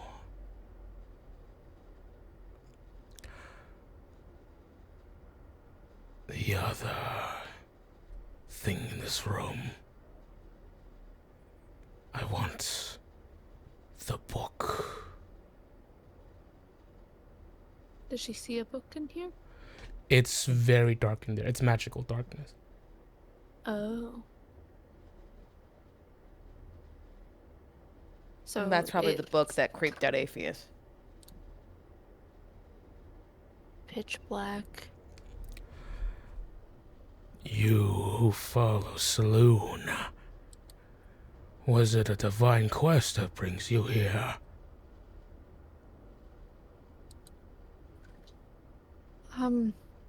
Well, not here specifically, but...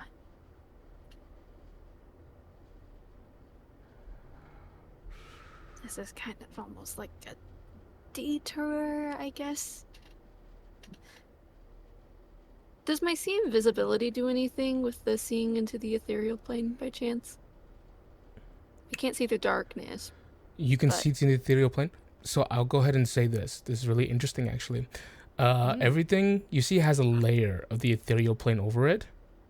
Looking into this room, you don't see any thin sheets of layers, no nothing. It just looks normal.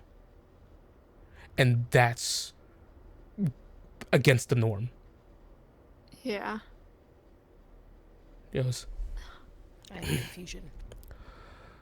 Saloon should have guided you away from this forsaken place.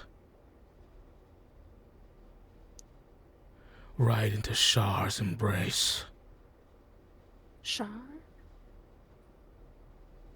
I've heard that name, I'm sure, right? That is the straight up, that is the sister, the greatest enemy of Saloon. Right, darkness, right? Yeah. Darkness Night, darkness, loss. Eat. Free me. This... And no harm will come your way. You're saying this place has to do with Shar? Plagued by Shar. Free me and I'll tell you more. Is it safe to free you?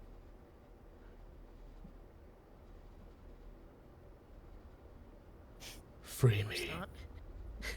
That's the answer. The answer is no. Surprisingly honest. Thing is, though, I don't know how else we can get the thing.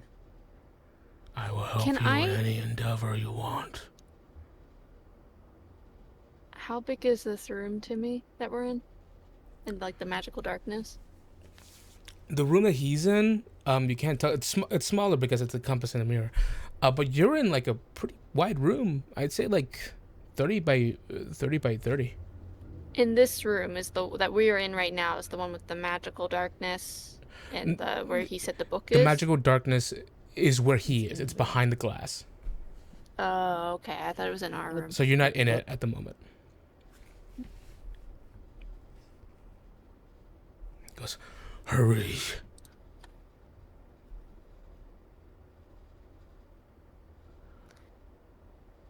What's that statue? What? The one that you were pushing forward.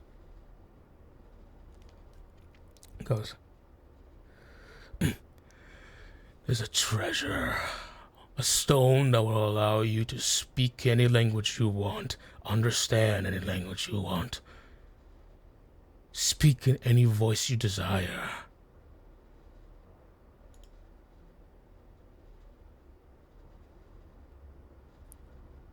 Are you a follower of Shar? No.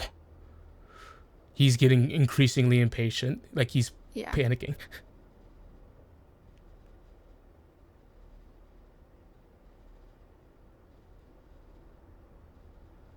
Open it. Open.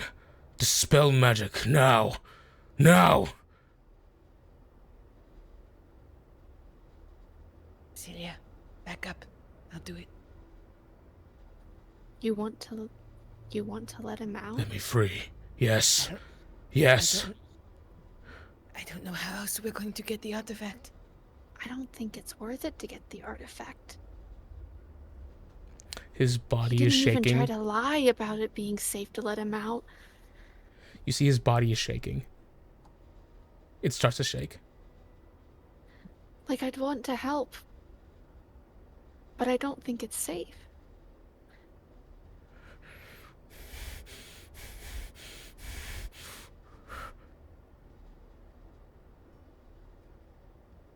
Your name.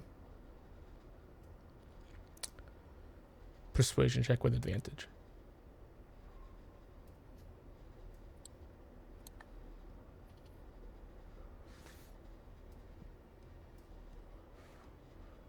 This is stressful. Okay. 18. 18.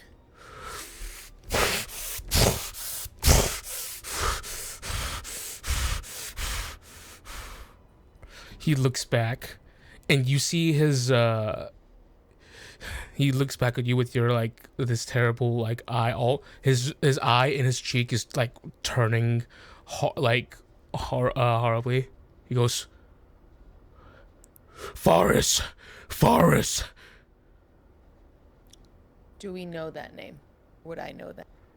No. Not at all. And I'll turn to Cecilia and say, a name has power. The Fae.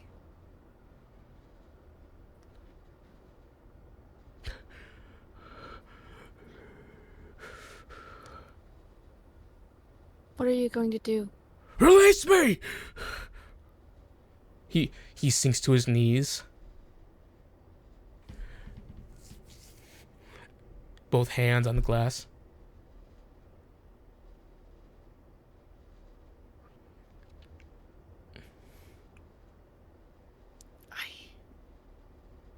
If you think we should, Jean-Claude, but... We can always come back. Damn you, Furbolg!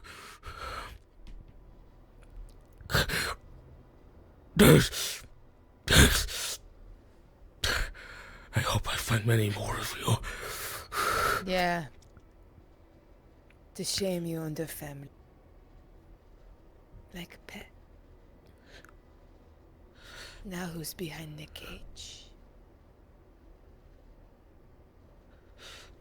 You see his body begins to, like, wither and writhe.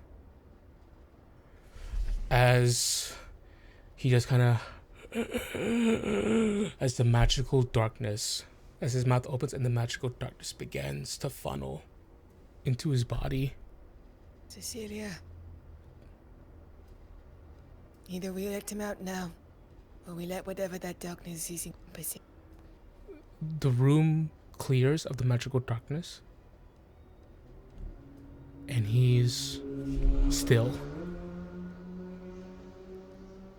You see inside the room, as the magical darkness clears,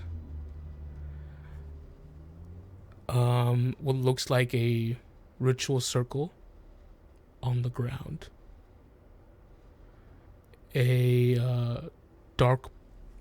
This book splattered with dark, like, black ichor. Just sitting on a pedestal. A skeleton wearing what seems to be like these lavish archmage robes that seem to be perfectly preserved. and a small pit of water where you see a halfling. Not aware, one that you don't know. Floating in the water. Big one maul in a hand, just floating in there, seemingly dead.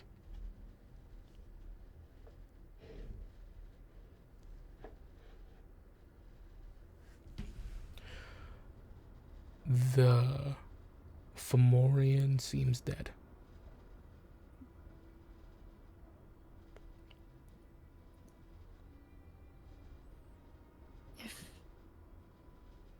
I don't think we should even open it now. Then That darkness. And I think we should try to do something to seal this up, because if it just takes a dispel magic scroll to open. What do we have? Shar's the enemy of my goddess. She brings suffering and darkness. Okay. Your bag of holding fusses for a moment, and maybe as a welcome reprieve, sticking its head out, Augustus.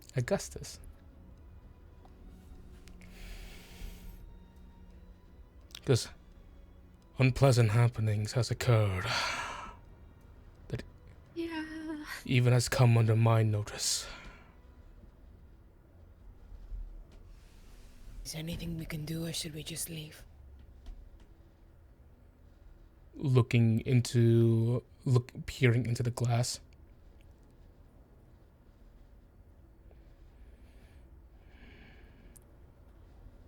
Looking up towards you, and then back to the glass. Goes. The room.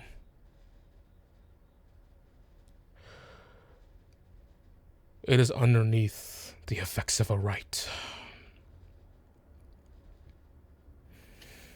What does that mean? Goes. He very cutely stands on his hind legs, put a paw against the glass.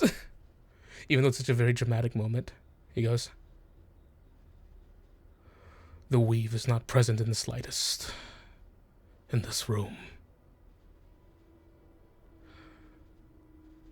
It has been replaced by the shadow weave.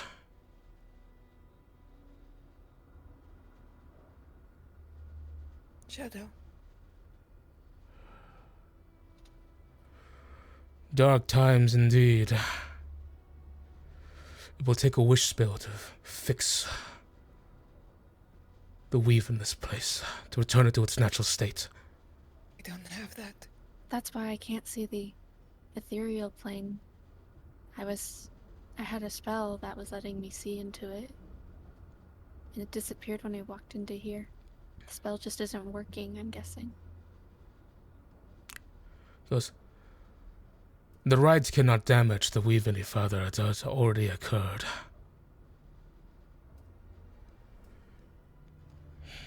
Tail swishes slightly.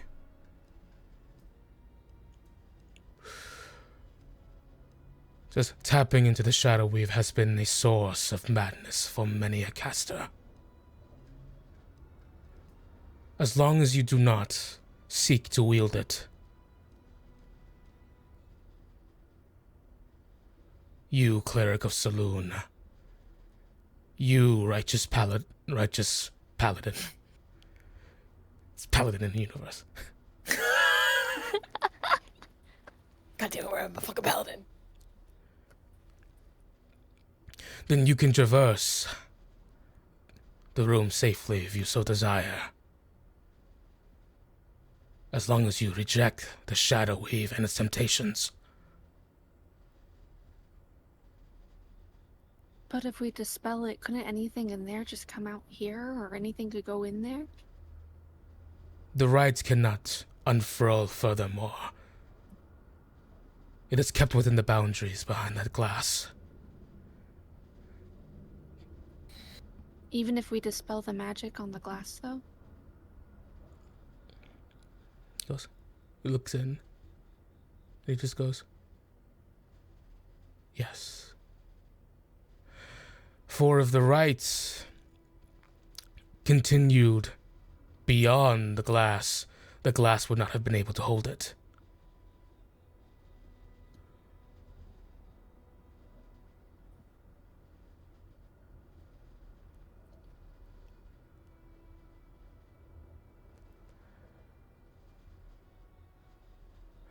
I understand if you wish to exercise caution.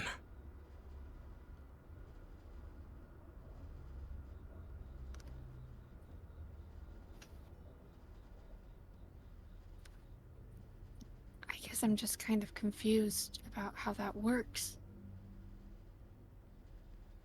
So ideally, we'd want to take that, but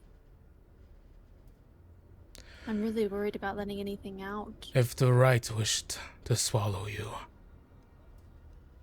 this glass would not have stopped it.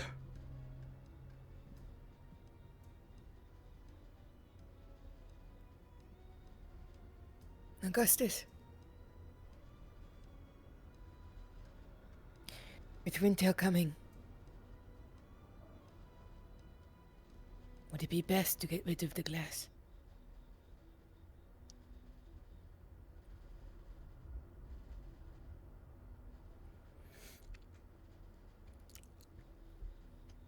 Destroy that book for the good of the world.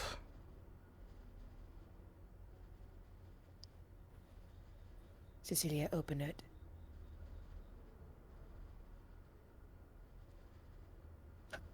Okay. But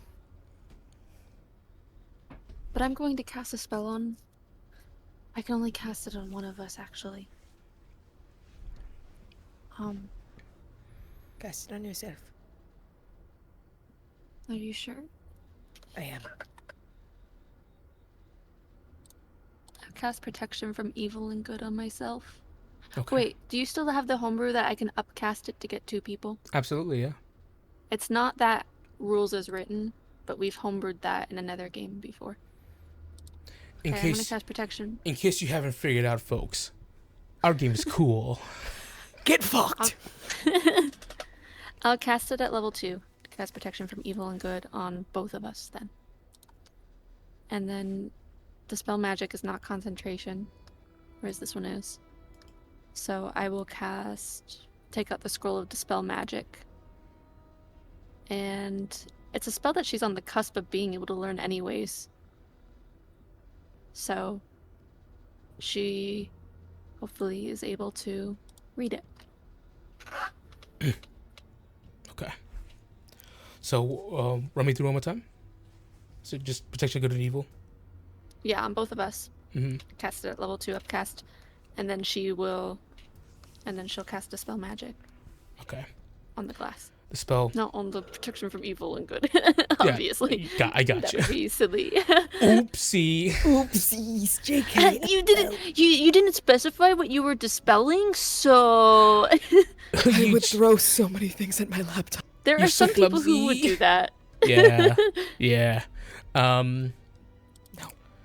You see the glass begin to dissipate like dust. Leaves nothing behind. It just simply evaporates. The Fomorian in front of you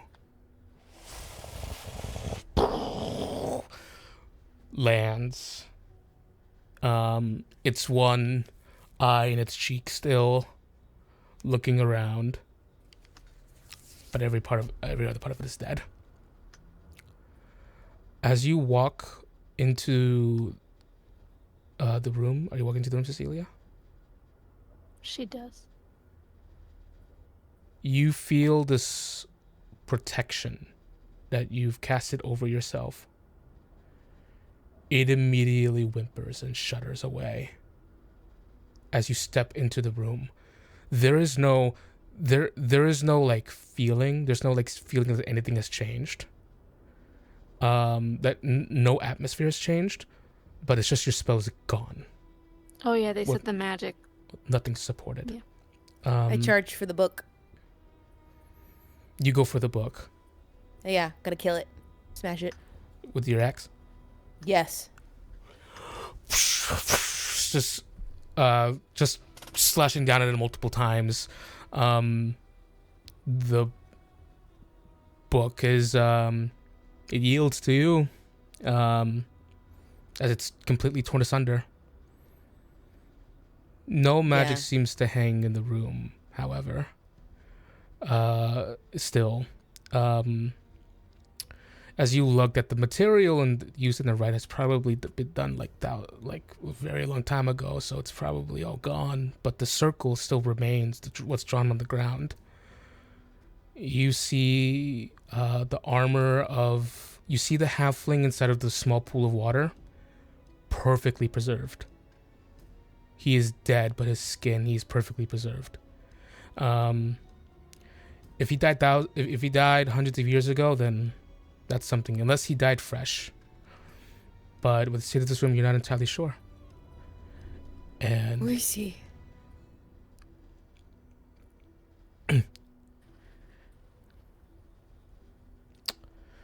You see on his shirt, on his maul, his large hammer, a symbol that you don't even need to roll a check for.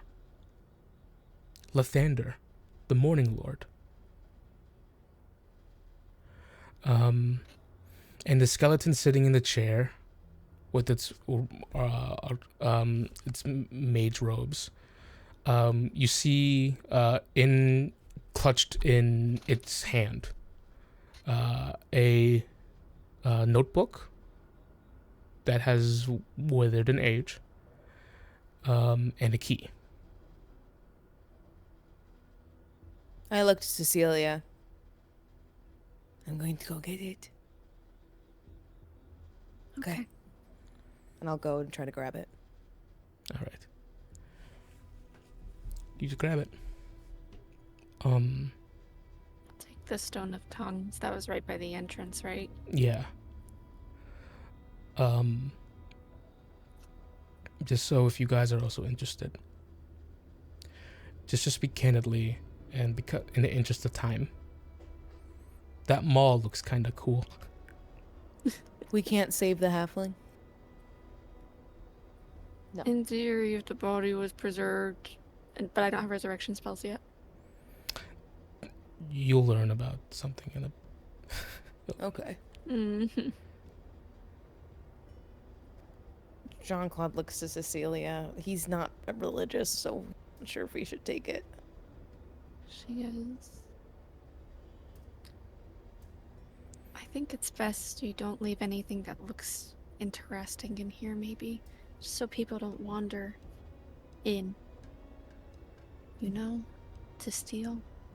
Sorry, Lathander. Sorry, buddy. It's cool, Take boo. them all. I'm kidding. I'm kidding. Lathander's like, bro, don't worry about it. Come on, bro. And he'll take... Come on, bro. Come on. Totally chill. It's okay, Jean-Claude. Best. They'd probably prefer it not be left in here anyways. Yeah, but I'm not using this shit. And he puts it on his back. You can put it in that bag if you want. Yeah, fuck it. Put it in the back. Yes.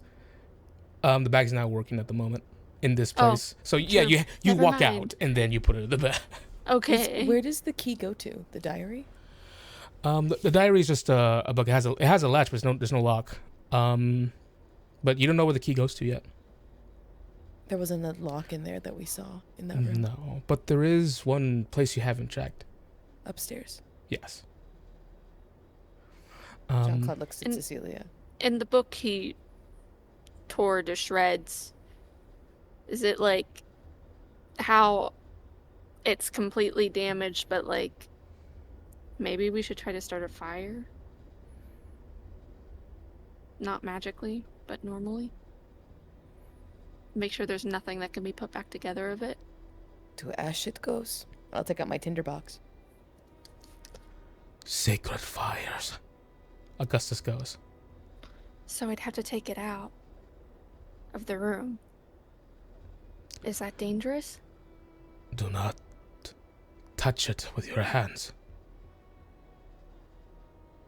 Push it out. Call upon Saloon. I fucking hate this shit. I'll push it. With your axe, you just push fucking right. Push broom. Sweeping a book of evil. Passive Fomorian. I'm sweeping a book of evil. I'm so glad you guys didn't fight that Fomorian. If you let him out, he would have tried to kill you guys. Good call, Jenny. Fomorians are scary too. Also, he called me a pet. Yeah, and he was not. Move. He didn't even try to lie for his life to say that he wouldn't hurt us. Douche move. He's like, I'm terrible. I'm gonna fucking kill you guys. I'm not gonna say it, but you suck. So yeah, I push all the scrap metals out for Cecilia.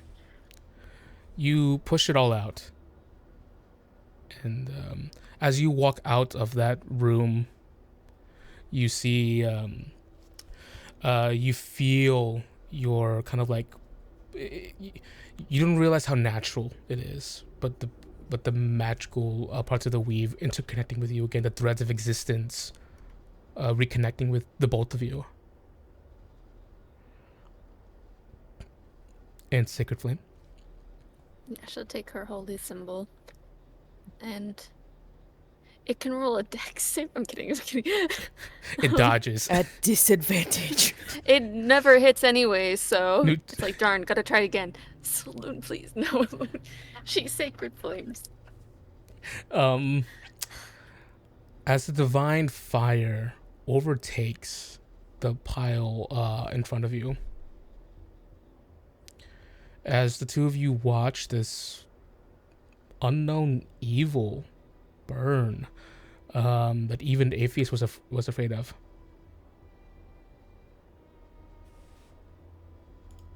How was your experience inside of the Archmage's abode? That sucked.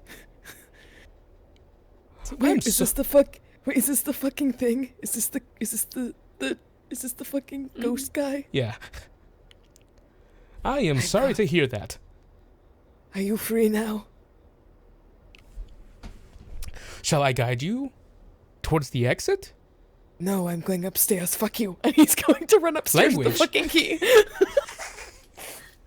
Remember the traps. Don't fall off the edge of the staircase. You got it. And he's sprinting upstairs because if there is this thing of great evil there, he's so done with this. Like Cecilia is triple checking that everything is gone. Yeah. Yeah, we need to make sure all this shit's done. While you're doing that, Cecilia, with Augustus is just watching, his eyes illuminated by the holy fire.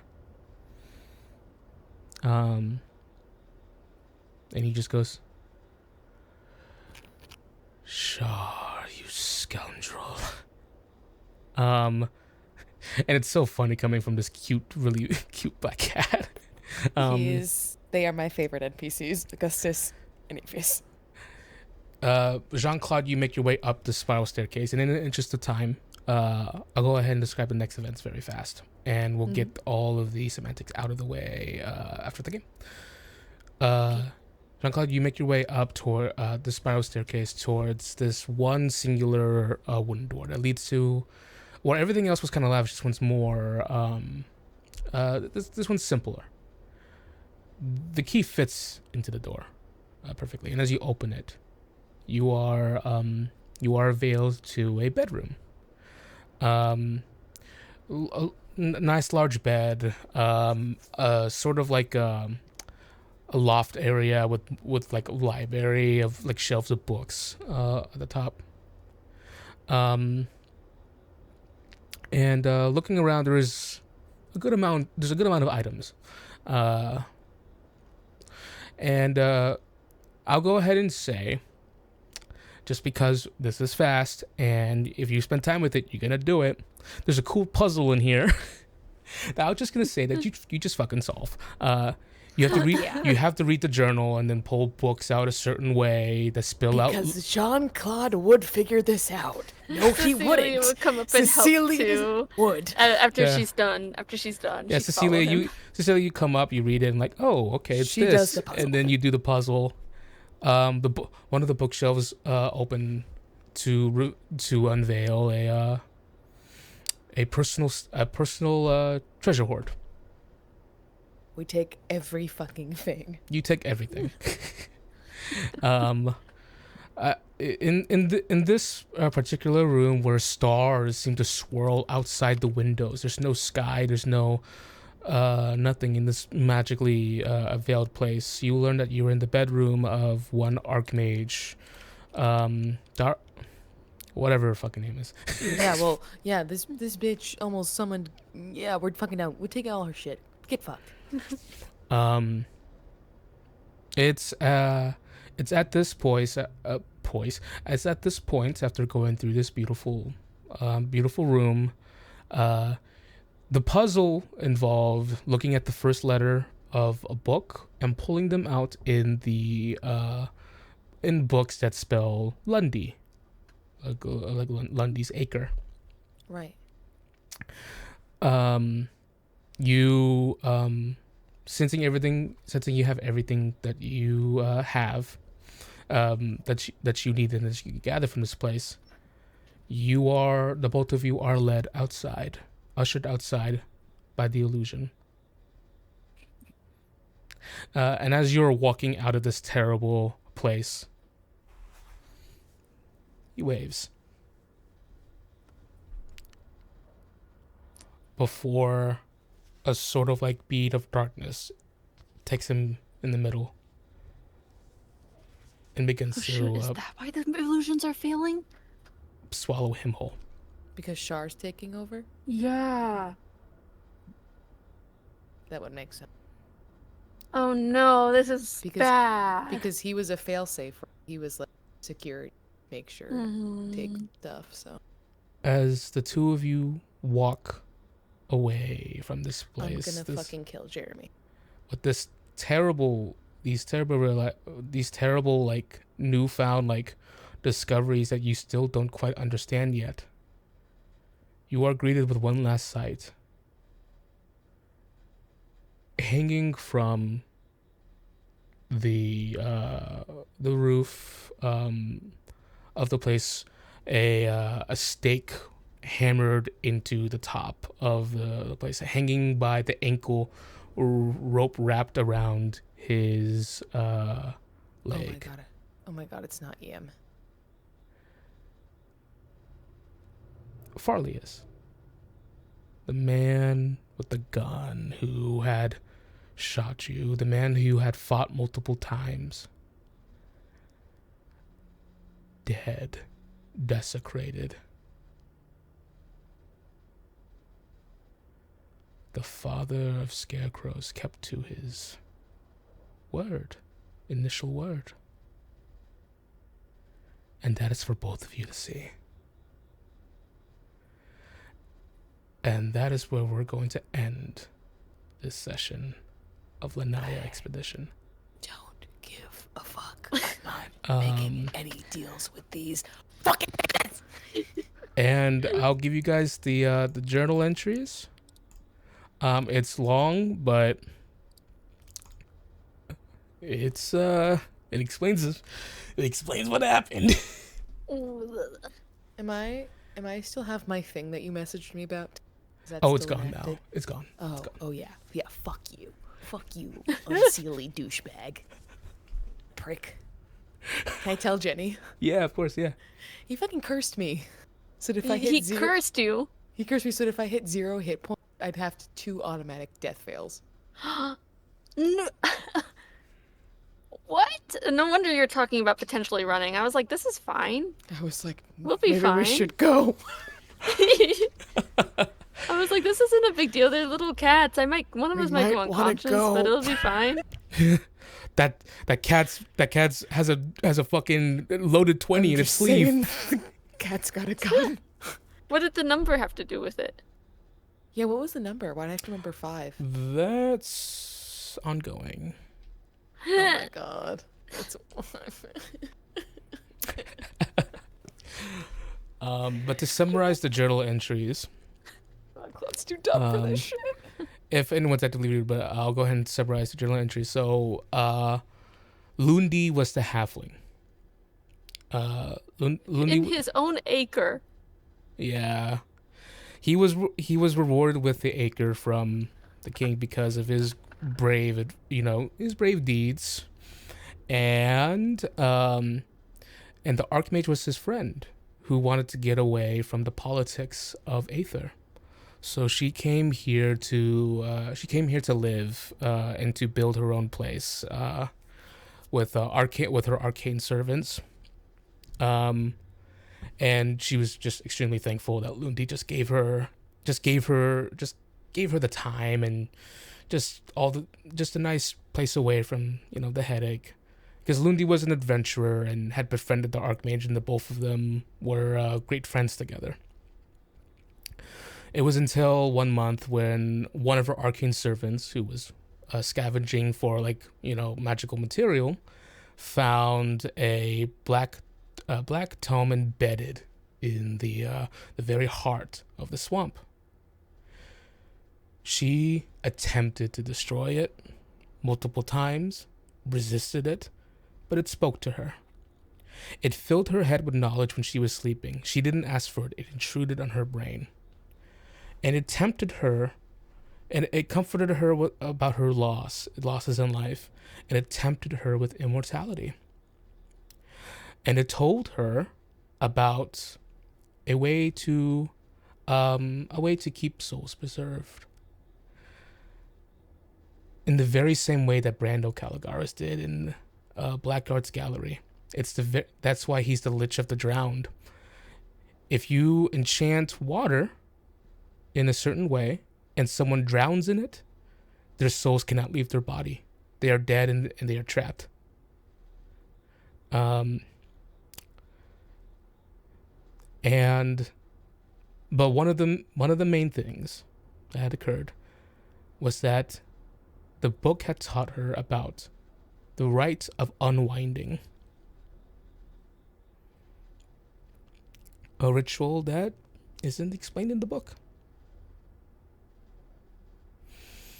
And this is what we learned from her journals? Yeah, this is all in the journal I just shared with you guys. Oh, I didn't see. Okay. This is a goddamn mess. And Jeremy's gonna be like, "All right, sweet. We're gonna fuck this queen bullywug up. Let's do this." Is the month of Serenity the same as Serenity's birthday? Yes, it is. Of course it is. Second. Also, for we've Angela. got the Sealy court and the unsealed court. More players show their face. Why both of these motherfuckers? Should I just talk to the demons and just be like, y'all want in too? So the Make this into a demon game. So the Unseelie, the Sealy, and potentially Shar.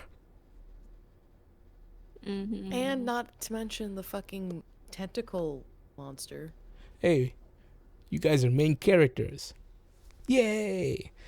But for now, you guys have to deal with the bullet and a queen bullywug. It just feels so weird. Like, okay, we learned of a huge threat, Yeah, and now we're shell shocked, and now we're fighting this bitch. Like we're gonna go yell at Jeremy and see if he knew what was in there. We don't want to give too much. I don't trust his. He's lying. I know. Cecilia's just not good at that though, but she does want to find out if he knew. I'm gonna punch the first wizard I see in the throat. Stand by what I said. Nice nerdy little boy's like, hello. Yeah, our first guest is I'm playing a wizard. Or a druid. If anyone plays a druid or a wizard, they're fucked on our game. All right, well, a lot's Thank you happened. for the game. Thank you for playing, both of you. Oh my god. Thank you for running the game. back What a on great game. my shit. Here we go, baby. We back, baby. All right, everyone. With that said, let's go ahead and have a 1 hour talk back about what happened. I'm kidding. No, I gotta go to bed. Okay. All right, everyone. Thank you all so much for watching. Good night. We'll see you later. Bye. Bye.